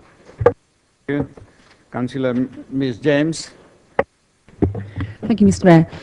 This borough is land rich. We're really lucky. Not all boroughs are in the same position. We also have enormous wealth as a borough. But at the same time, we have 7,000 people on the housing register, and we have people living in housing misery, absolute misery. Their conditions are appalling, overcrowded. The actual housing that are living in, they're very vulnerable to the private sector because they're being pushed into the private sector because that's all that is available. That's one option in relation to our housing strategy, to have a private sector, but at the moment that's all that's available to them. And we are housing people who are vulnerable in a sector that is not regulated. And we should be innovative. We have the opportunity as a council to actually deliver housing that meets the needs of the borough and actually is something that we can all be proud of. we're looking forward to Manydown coming forward, but in the meantime there was many things that we can do, but we're still just talking about it, and it's just become a talking shop, and the money sits in the bank and it lingers in the bank, and at the same time people are living in appalling conditions, and we should be ashamed of ourselves as a borough, absolutely ashamed of ourselves that we have that many people on the register while money for new homes bonus sits in a bank and has sat there for many years. And it's about time we actually did something, and there is an absolute need for housing that people can afford to live in, and it is a model, it's a social rented model, and we're bringing forward, and we've had sites that have come forward in this borough in the last couple of years, and they're publicly owned sites with no affordable housing delivered on that site. And that was actually because of viability, and viability is as a result of this government, and it's going to get worse, and we're not going to be able to deliver affordable housing, so we're going to have to find solutions. We can top up what housing associations get from the HCC. We can give them additional money to deliver affordable housing. It's about using our resources to do that. And it's just thinking differently, thinking outside of the box, but it's having a willingness and wanting to do something. And actually, I think it's also understanding those issues that people face. And I'm not so sure that a lot of people actually understand or see these issues. And I think that, you know, if you actually saw some of our cases and what some of the conditions that people are living in, you may have a bit more of an urgency about what you're doing. Councillor Keith Watts. 3 minutes left. And we have 3 minutes left. So this is, he is going to be, Councillor Watts, you're going to be the last speaker. Thank you, Chairman. I've complained in the past that when there's really important issues to be discussed, the Labour group put forward two-page-long motions with at least one thing, and I couldn't possibly support. Today's an exception because there's nothing in this motion that I can't support. I regret possibly the commitment to council housing because it makes it more difficult for the Conservatives to join us. Now, some extraordinary things have happened during this debate. It was Councillor Regan who first said across the chamber, let's get together. I'm only just getting to know Councillor Regan, but I'm learning more about him there. I ended my speech against the housing strategy by quoting favourably something from it. The reason I voted against is Councillor James has just used the word urgency, and I didn't see that really as the strategy for delivering that. I was hoping to be speaking on the same side today as Councillor Mitchell, because at the P&I we both agreed that if these issues are going to be dealt with, then the council needs to take a corporate approach. And the idea that one committee and the cabinet are dealing a housing strategy, and over here the planning instructor are talking about us, I mean, it's nonsense. We've got to have a corporate approach to this. I don't think there's time to rearrange the structure completely, but it does mean that the leadership, and all of us are going to be leaders here, have got to lead it as one council. But it's an urgent issue. I haven't got the gloom that Councillor Regan wasn't very happy with housing associations. Well, this morning I was on site with a housing association rep and a council rep discussing how we can prevent a developer from clustering affordable homes together. But that proposal is going to go forward, and it will be supported by people from Whitchurch, and it will possibly be the first thing in the emerging local plan to happen. So the housing associations can be on side as well. So let's put this motion for reference to the committee. Let's take it apart at the committee and let the people who don't like council housing say so at the committee. And let's get behind something urgent to use all the resources of the council, as it says in the housing strategy document, to deliver the housing that the borough needs. Thank you. We've got only 24 seconds. Anders, 24 seconds. Mine could be a point of order, actually, Mr. Mayor. It's really just a technical point. I think nobody actually wants to object to this motion at all. I think we're all on the same side in seeing this as being an important issue that we need to deal with. Mine is a technical issue that the way it's written at the moment, paragraph 1 lays out exactly what we want to do. The other points underneath that are the things that they want Ofcom to look at. And but if it stands as it is written, the council will, for instance, already have committed itself to directly investing monies before it's had a chance to actually consider it.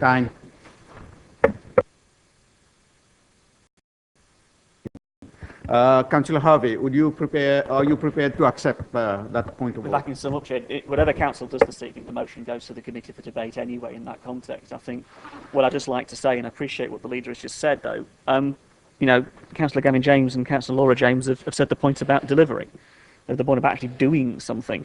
If we're going to take this forward to committee and we're going to debate this, I don't see any reason why anybody could vote against it this evening. Vote for it to go to the committee as it is and debate the issues that are involved in it. There's no need, I don't think, any disagreement on that at all from anybody in this chamber, as the leader has just said. But doing something about it, if I can sum up, Chair, and then take it to a recorded vote, if you don't mind. And the issue here is a couple of points, really, just to pick up the debate. Do you remember when we actually had that wonderful referendum to sell off the council houses in '95? It was 52% to 48%. And one of the things that was said by the then leader at the time was that the money that was gained from the sale of those council homes at the time would be reinvested in the delivery of housing. Now, if anything speaks to where this council was in '95 and where it needs to be now, it is that we need to be doing something. So if we, I can't remember who the leader was then. The debate here needs to be about actions. What can the Ofcom and Cabinet work on together? And all of these examples we put in here that should be debated at committee are examples that other authorities are doing and delivering. The interesting about Oxford and the viability, and I would say this also about Nottingham and viability, is they've gone into partnership with private developers. So they've delivered the housing and private development and secured the viability. So the developer isn't able to play the viability card left, right and centre and get out of their Section 106 agreements. There are really innovative best practice out there. Barnett's done this very cleverly in a London environment. And if you can do this in a London environment, you can do this anywhere, considering land values and prices and issues, particularly in the Barnet area. So there are so much best practice out there that we can point to. The new homes bonus that we've said ourselves in how we invest our own money in our own land and our own resources. But I do agree, and this is the key point here, we can talk about this and we can take political sides on this because there is differences of opinion. But when it comes down to what gets built in this borough, regardless of what local plan does or doesn't get adopted, what actually gets built has got to be A, affordable to people to buy, yes, but also the affordable housing bit has got to be affordable to the people on the register and affordable to the people that want to be housed in it. So the socially rented bit, the affordable rented bit, we do actually need a product that fits the Basingstoke model. I would emphasise that. Simply saying socially rented this or affordable rented that doesn't meet everybody's needs and expectations in Basingstoke. We need to think very carefully about the affordability and the accessibility issues that do fall out of our evidence base, because we've got it there. Our officers are telling it if we choose to listen. So I hope people would support taking this motion as it stands as a whole. Let's take it to the committee in the Ofcom and debate it. But can we please, the 60 of us, get some actions on the ground in seeing things built, if we enable it or if we do it ourselves in the right way, so that we can house some of the people off of the housing register in the right way that actually fulfills some social mobility. Because at the moment, without any stock, if there's one thing we haven't got in Basingstoke, there is no social mobility because there's nothing to move to in the first place. There's no move through in the stock. We need to do something to unlock that door, and that's a big part of what we're calling for. Please support the motion going forward. And a recorded vote, please, Chair. Thank you, Councillor Harvey. Before I take the vote, can I call on the Chief Executive just to clarify the point of order? Yes, Mr. Mayor, thank you. I think I can resolve this one quite quickly because I fully understand the intention behind the motion, which is to refer all these matters to the Overview Committee for consideration, and that I understood the leader say that he was comfortable with that. Mr. Mayor, if I can ask you to turn over the page to page 5 of 8, what the leader was effectively saying was the layout of the current motion should be same as the layout of the one on the next page. In other words, you have a colon at the end of 1, and then you indent A, B, C, D, E, and F. And that's been, Councillor Harvey's nodding in agreement. So, Mr. Mayor, may I suggest that if this goes through, it's recorded in the minutes in that way? Everyone agrees, Mr. Mayor. Is that agreed? Agreed? Yeah. Yeah.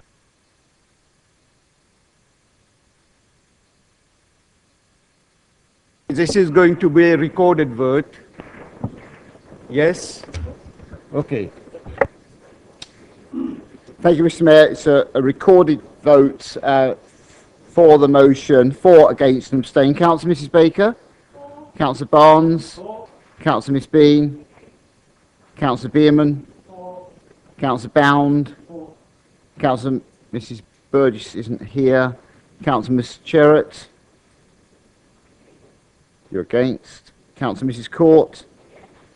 Councillor Cousins? Councillor Day? Councillor Dunlop? Councillor Miss Eachus?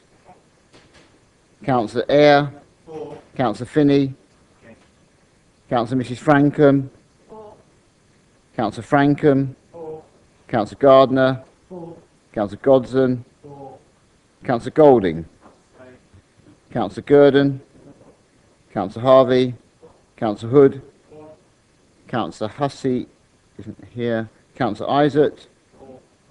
Councillor Ms James? Councillor James? Councillor J Wardener? Councillor Jones? Councillor Leek? Councillor Leeks? Councillor Marks? Councillor Miller? Councillor Mitchell? Councillor Musson? Councillor Mrs Osserton? Councillor Peach? Councillor Potter? Councillor Putty? Abstain. Councillor Regan? Councillor Mrs Reid? Councillor Round? Councillor Raffel? Councillor Sanders? Councillor Shaw? Councillor Sherlock? Councillor Mrs Steele? Councillor Mrs Taylor? Councillor Taylor? Councillor Tilbury? Councillor Tomlin? Councillor Mrs Tucker? Councillor Ms Washbourne? Councillor Gary Watts? Councillor Keith Watts? Councillor West? Councillor Mrs Waldridge? Thank you.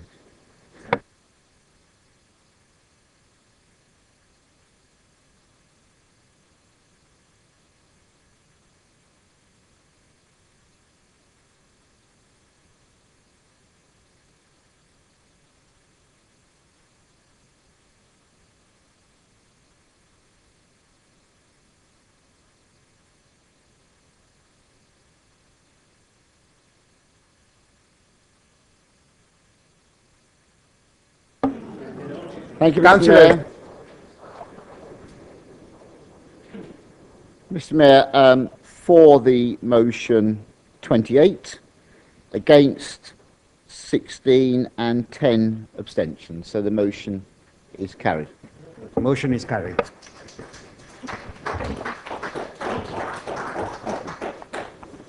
Now, best practice and policy on HMO. Councillor Ms James. Thank you, Mr. Mayor. Basingstoke has an increasing number of HMOs. HMOs do play an important role in meeting people's housing need by providing shared accommodation that is affordable to young workers, students and others. Without HMOs, many young professionals and young people would not be able to afford to live in Basingstoke. What is concerning is the increasing number of families that we're seeing housed in HMOs. Just one example I've had recently is a family of 4 sharing one small room with 2 children sleeping on the floor. This is not unique, and we are seeing this increasingly repeated across the town. We need a toolbox of policies that ensures landlords manage their properties to good standards within the law, respecting the surrounding community. The council needs to have a charter of standards that good landlords sign up to and shows best practice and acts as a set of guidance for landlords to follow. I know officers are beginning to look at how they can work together better, but what we need is a protocol that clearly sets out a joined-up approach as a council. We see family homes subdivided. We need effective planning policy to protect the balance of communities. We all remember the issues we faced with conversions. In some areas of the town, the concentration of HMOs are resulting in the changes in the character of the local area, creating intolerable living conditions for local people who have lived in our community for over 40 years. Just this week, we're dealing with a local landlord who has 14 HMOs in Norden and Popley. Not one person living in any of these properties has a tenancy agreement. He doesn't know who's living in his properties day to day. He is holding all of the rent deposits himself, which is clearly illegal. We are seeing this in so many cases where landlords are holding deposits themselves, when under the law they should be using the National Deposit Scheme. Landlords are using the deposits they hold in many cases to threaten people. We have seen people left in very difficult financial situations because the landlords refuse to give the deposits back, which is illegal. We have seen a range of different tenancy agreements being used which are incorrect and illegal, and again leaves tenants very vulnerable. We've seen three-bed houses turned into a HMO that now houses 12 people. We've seen the front porch of a house turned into a bedroom to give an additional unit for a HMO. These aren't the three-story buildings, and they do not easily fit into the national definition of a HMO. Chair, can I just say it's really difficult because everyone's talking and I'm finding it very difficult to carry on. I'm finding it hard to concentrate. Please listen to the councillor. Please have respect. So many other councils are using the mandatory licensing powers to compel landlords to come forward to register all HMOs so that the good landlords can be supported and bad landlords can be tackled. Currently, officers know of 30 licensed HMOs and 120 unlicensed HMOs. We know there are many, many more around the borough that the council are unaware of. The landlord that we are dealing with this week has added 14 new HMOs to the figure of 120, and that's more than a 10% increase in just one landlord that we've uncovered this week. HMOs have a higher risk of fire than family dwellings because we are seeing properties overcrowded. In the case of 12 people sharing the one bedroom, sharing the one house, just imagine how many appliances are within that and the risks to fires. And the police and fire service are very concerned about risk to fire, as is the government. Oxford has a local plan policy linked to housing strategy that addresses licensing and planning policies to tackle homelessness. So do many other authorities across the borough, and they're all moving to a mandatory licensing. What we should not tolerate Rackman-like landlords, and we should be determined to ensure that there is no place for them to manage properties in our town. I speak for many residents living in near problem HMOs that are poorly managed, those living in and made a misery of their lives of having a HMO nearby. By cracking down on bad landlords, we improve the safety and quality of accommodation and bring those landlords in line with the good landlords that we have in the borough. Thank you, Mr. Mayor. Councillor Washburn. Mr Mayor, I would like to second the motion proposed by Councillor Laura James for Basingstoke and Deane Borough Council to adopt a best practice and policy on HMOs. Houses in multiple occupancy can make a valuable contribution to the private rented sector. If properly licensed and registered, they can provide essential housing for predominantly young single people and those on low incomes. From the 1st of January 2012, most single young people aged under 35 are only entitled to housing benefit towards the cost of a single room in shared accommodation. This will effectively increase the need for HMOs in the borough for this age group. These tenants are more likely to be vulnerable. Without proper protection, could fall prey to harassment and illegal eviction. Many ward members are now reporting an increase in casework relating to HMOs in the borough, both from tenants, neighbours and the community. Pressures on parking and antisocial behaviour, which can divide communities, illegal holding of rent deposits by landlords, and poor quality conversions with cramped living conditions. This motion calls for a best practice and policy to cover all HMOs in the borough, regardless of size.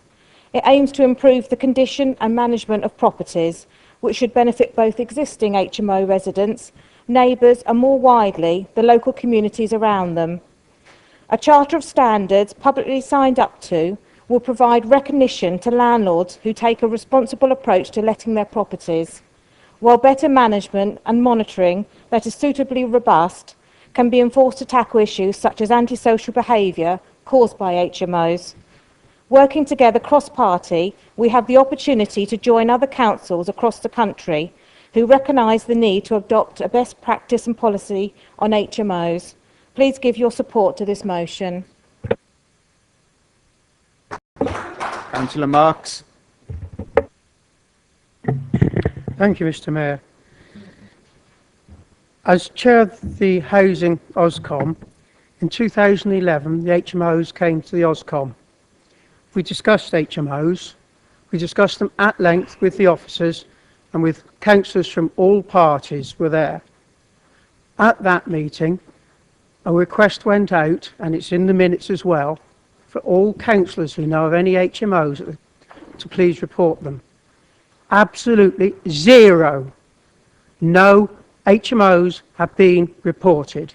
And that was a meeting with all parties at a Housing Oscom. If you then look at page 5 of 8, number 3, the council is unaware of the existence of many HMOs. I find that incredible. If councillors know of them, tell the councillors, the officers. We have officers here, paid, responsible officers, to do a duty. If councillors know of them and do not report them, I feel there's a failing there.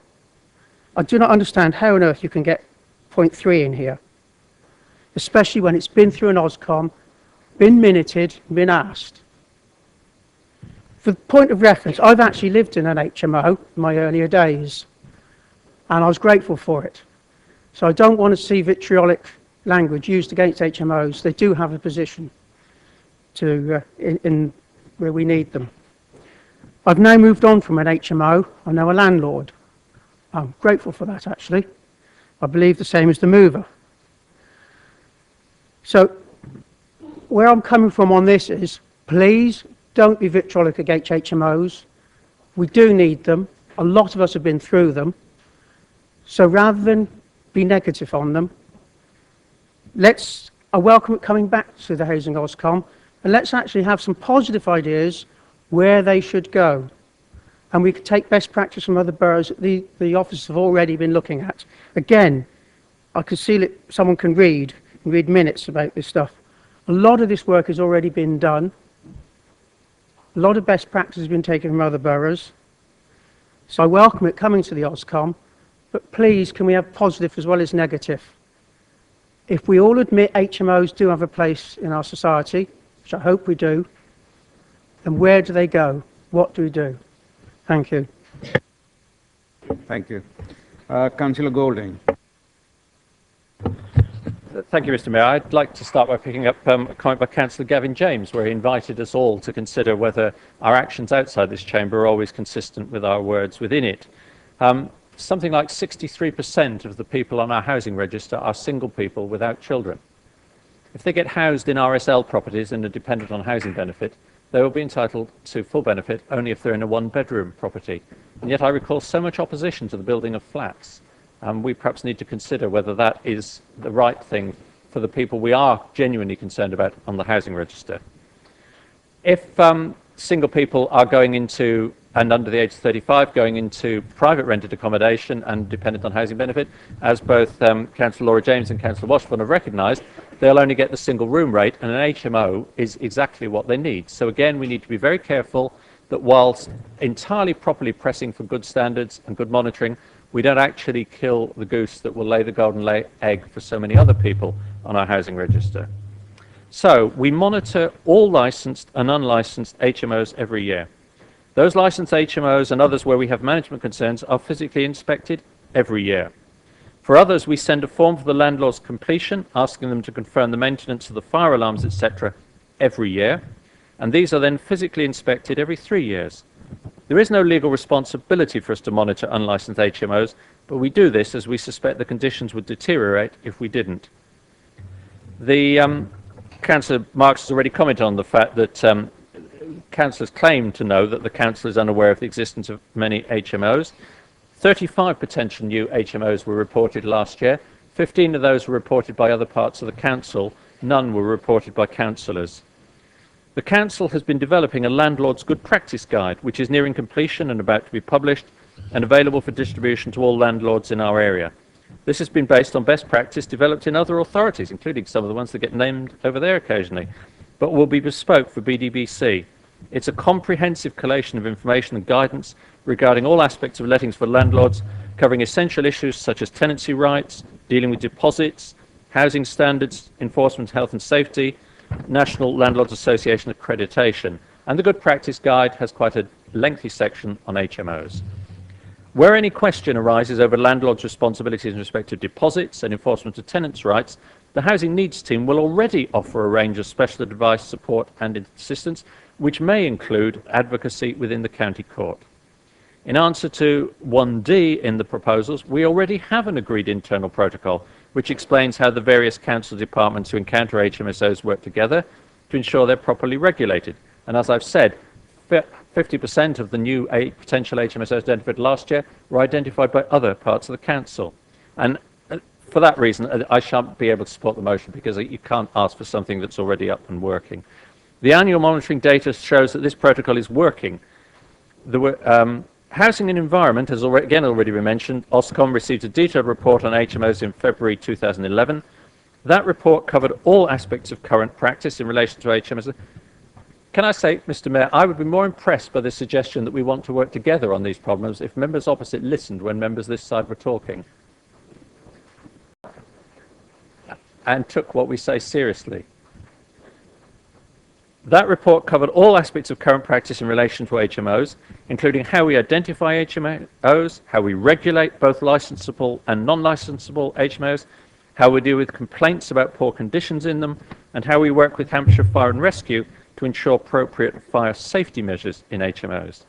So it is right for this motion to be referred to the Housing Environment Ofcom, so it can consider whether it wants to look at this issue again, and if so, what aspects it wants to pursue. Thank you, Mr. Mayor.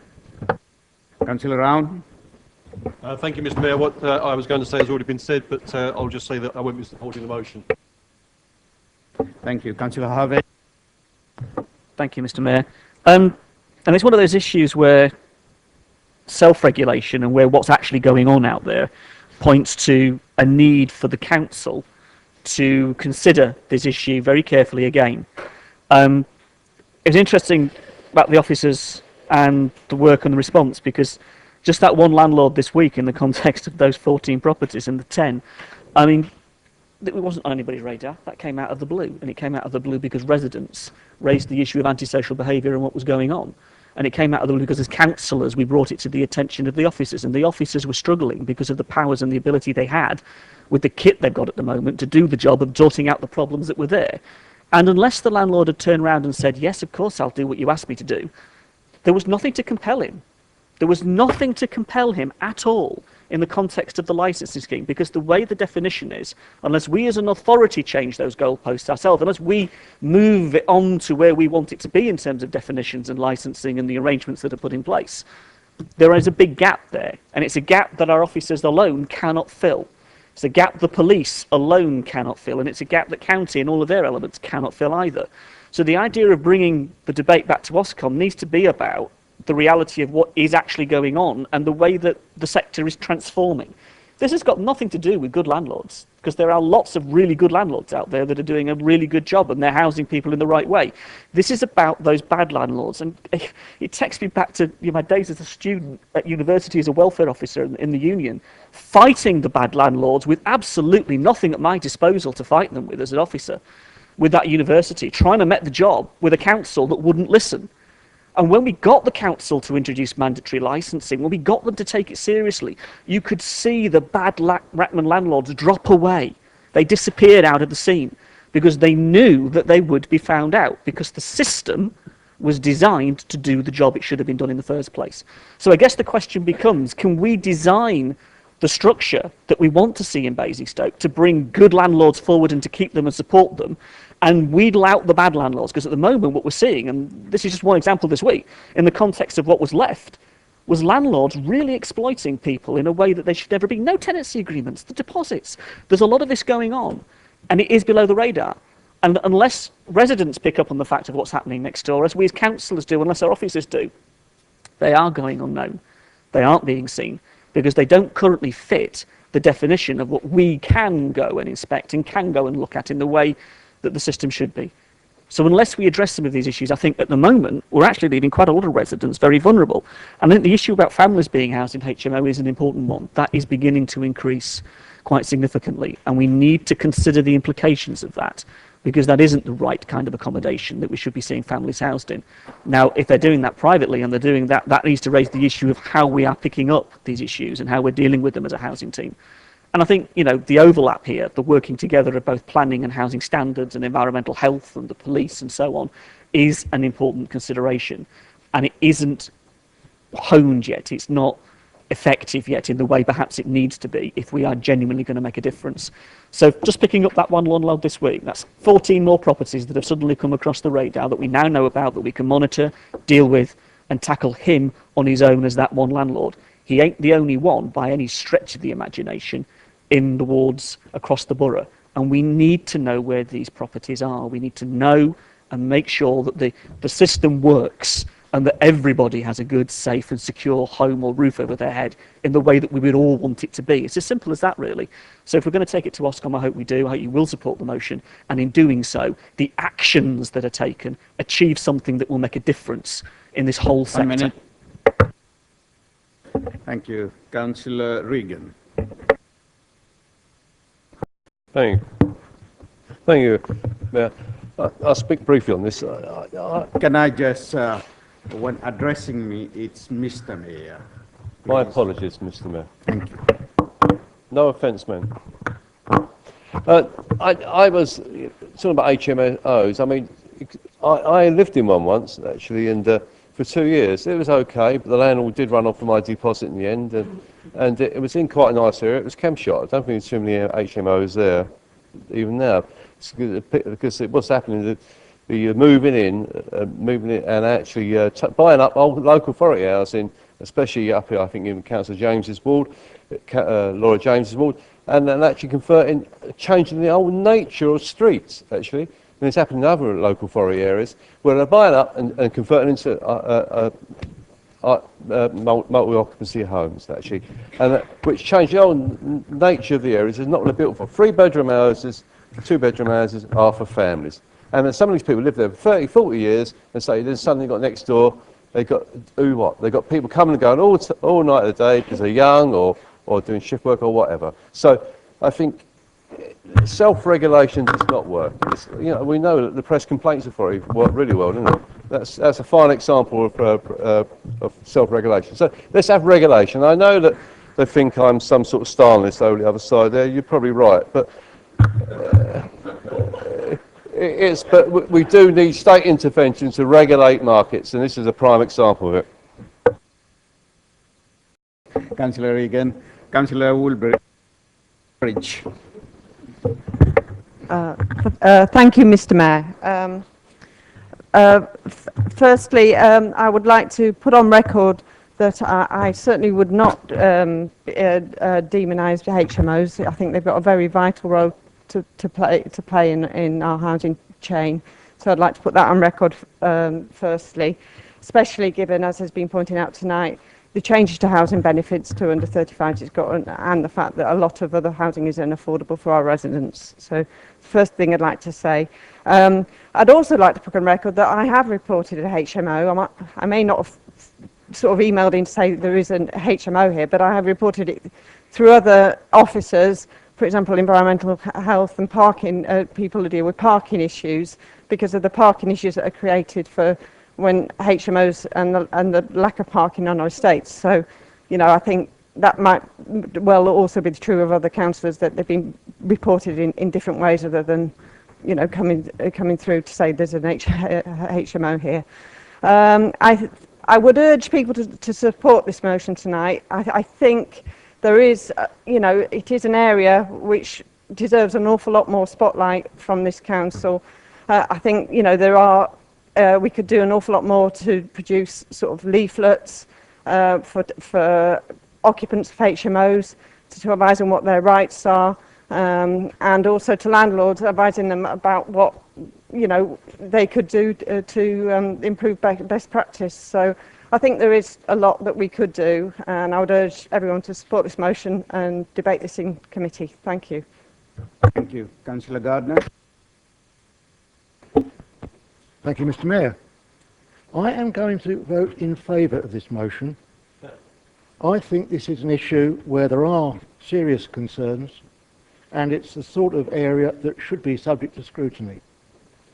And I think the concerns raised by the councillors on this side are legitimate. I think there may well be issues out there which do need addressing. But one thing I would add, when we look at housing mix, we've spoken about how good some HMOs are for young people looking for their first homes. Flats are soulless places at times. HMOs are far more communal and can actually provide support for people when they're moving into their first homes, especially when you're on your own. So I think we have to want to look positively when we're looking at housing mix about actually including some custom-built HMOs, not the conversions, which are in some cases totally inadequate, but actually build them for the purpose for which they'll be used. Thank you. Thank you. Councillor James, would you sum up, please? Thank you, Mr. Mayor. I'm really pleased that Councillor Gardner is going to support this motion.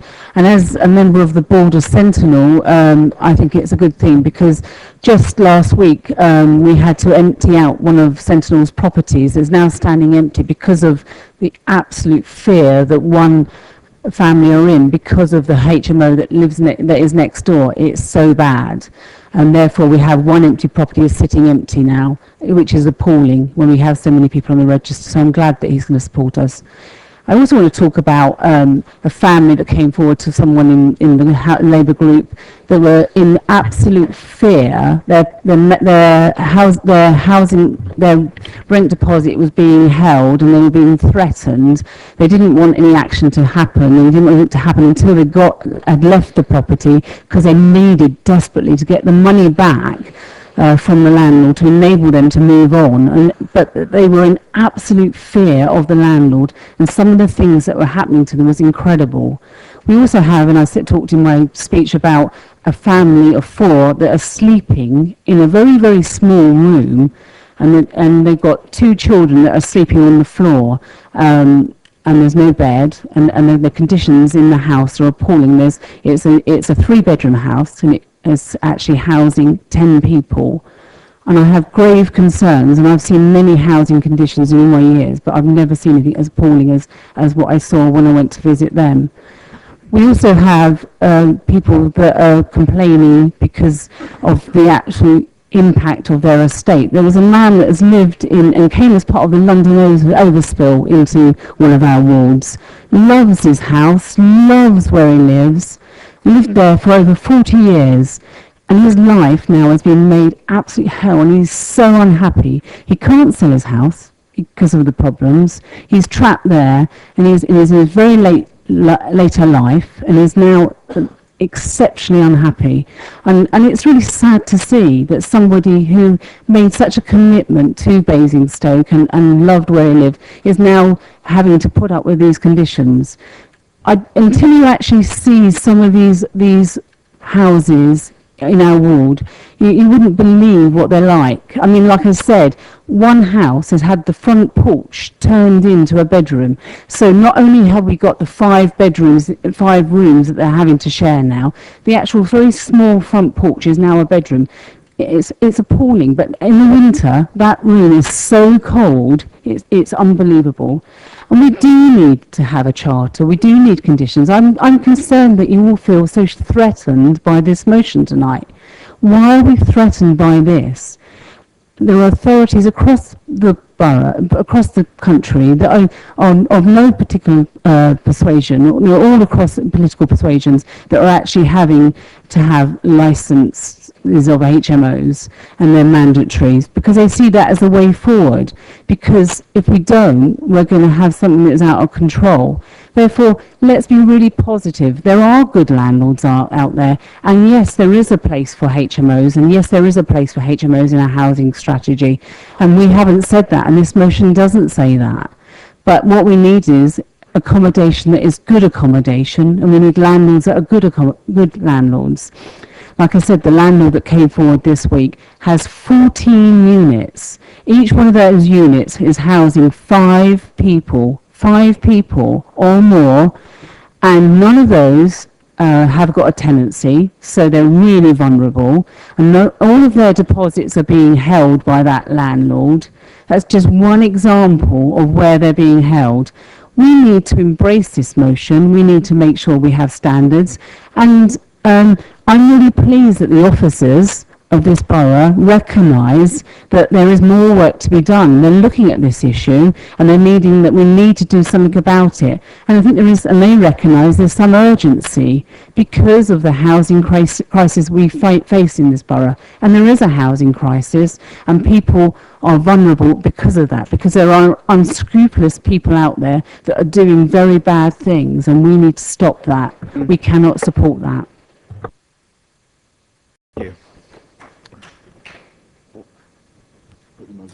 Yes. So now the motion is for vote. All for?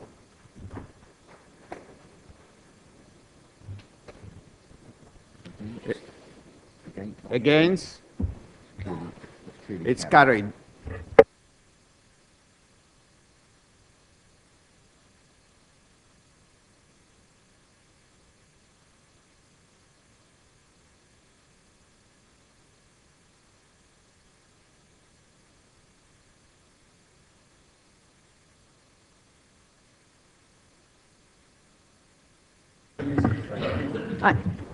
Thank you. The question is as on the order paper.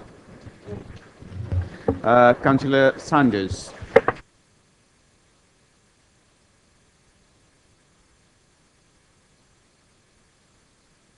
Thank you. Sorry about that. The short answer is yes and no. I will be happy to provide a list of encampments, but as there were 104 of them, I won't read them all out now. The clean-up costs can be provided for some, but not all. Of the 104, only 19 were on Basingstoke land. That's the council's land. 41 were on private land, and 40 were on land owned by Hampshire County Council. And the private landowners in Hampshire are responsible for their own clean-up. BDVC has, however, carried out some clean-ups on behalf of these other landowners, but those costs have been recharged. The average cost seems to be around £500 per site, but many sites, of course, require little or no clean-up after the travellers have left, which is often the case, for instance, with our own resident travellers, if you can call them resident travellers. Community Wellbeing Ofcom carried out a thorough review of how we deal with unauthorised encampments a couple of years ago. The conclusion in brief was that statutorily we have to provide adequate provision for the traveller community, but that a transit site would be both ineffective and prohibitively expensive in dealing with unauthorised encampments. The simple fact is that everyone says something must be done to find space to reduce unauthorised encampments. The inspectorate, when looking at the local plan, will require a mechanism for delivery of traveller pitches to be included in the plan. But the problem is that everyone then adds, great, but not near me. A view I've heard forcibly expressed indeed by the questioner in the past. The committee concluded that the best way to tackle the issue was to be vigilant and to streamline our processes.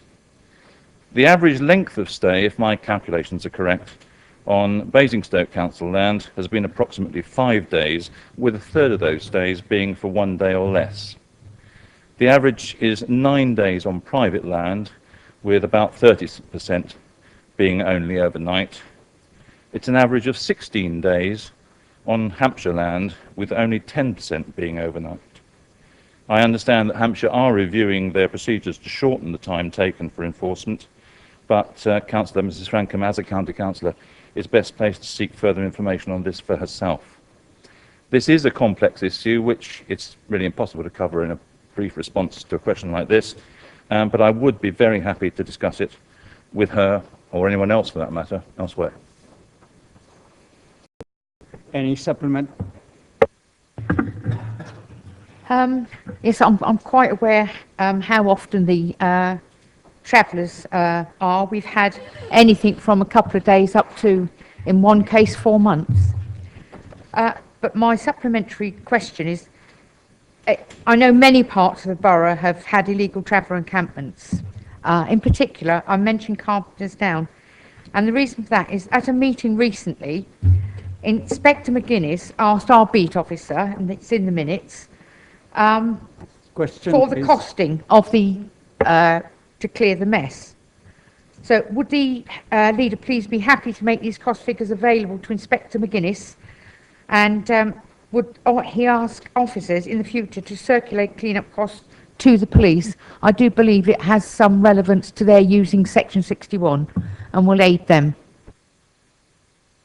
The information is available, Mr Mayor. Very happy to do so. Thank you.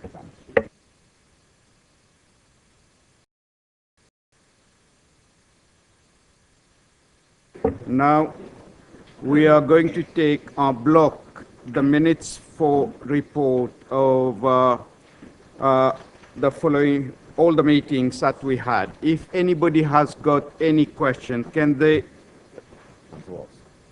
Councillor Watts. Thank you, Mr Mayor. Page 405. I'd like to ask the Leader of the Council a question. 4035, sorry.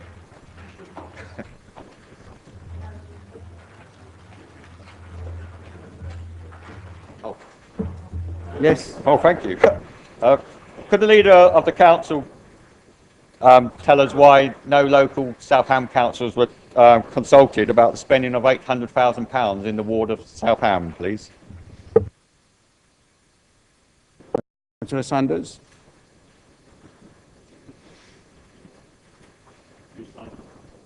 Councillor Mr Mayor, I've been asked to reply. The fact is that any decision is made available to all members through the members portal, and this did come to committee, which is a public meeting for the committee, any members of the council, and indeed members of the public. Any supplemental? Thank you. Now promoted yourself to the Leader of the Council. Very ambitious. As he's aware, as Deputy Leader, as the Deputy Leader is aware, this plan was hatched back in October. Surely it would have been best to bring local councillors on board to actually support the proposal of £800,000 in spending in Southam Ward. If you could do it again, would you consult local members more in front of it going to committee? Thank you. Wardina. I'm always very happy to consult with other members of the council. James, Gavin James. Thank you, Mr Mayor. It relates to housing environment that met on 23rd of May 2013. The page is 4041 to 4044, but I don't think the actual bit I'm talking about is actually including the minutes. At that meeting, I asked the portfolio holder a question. He's not here tonight, which probably won't diminish the quality of his answer at all. But for the record, I asked him a question at that meeting. I didn't get an answer, so I emailed him on the 14th of June asking for the question, asking the question again, and still haven't had an answer. So my first question to him that he can answer at a later date, obviously, is does he still remember the question? And the supplementary is where's my bloody answer? Thank you, Councillor James. You can't forget it. Yeah, we pass can't. it on to the portfolio Yeah, holder. we will pass that on to the portfolio holder. Thank you. Yemen? Oh. Thank you, Mr. Mayor. Cabinet meeting 25th of June, page 4086. Again, Councillor Donnell's not here to provide an answer. Others may choose to on his behalf. As the Cabinet members will know, I attended that meeting and asked the question about what might happen to the funds I'd saved during my mayoralty, and how 25,000 of that might be put into a green transport initiative. And I was concerned that that shouldn't get lost. When I read the minutes, it doesn't seem that anything has changed, though Councillor Donnell did imply that there would be an opportunity for greater input to this. What it does say in the minutes is that the funds, he wouldn't allow the funds to be ring-fenced, which is what I had asked for, but he is welcoming anybody to make comments about the funds. Well, I hope, and I'm asking the portfolio holder, whether members and the public aren't welcome to make comments about any aspect of the £1 million, let alone the 25,000 on top. So can one have general input to the £1 million, and why can't my 25,000 be particularly ring-fenced for green transport initiatives? I don't know where the answer is going to come from. Thank you, Councillor Bierman. This will go to the portfolio holder. The leader might be able to answer you. No, Mr. Mayor, I think it's probably most appropriate that the portfolio holder should respond, and that, therefore we'll give Councillor Bierman a written answer, I'm sure. Thank you, Councillor Sanders. Nobody else, so can I take that it is agreed? Lovely. Thank you very much, councillors. 9 o'clock.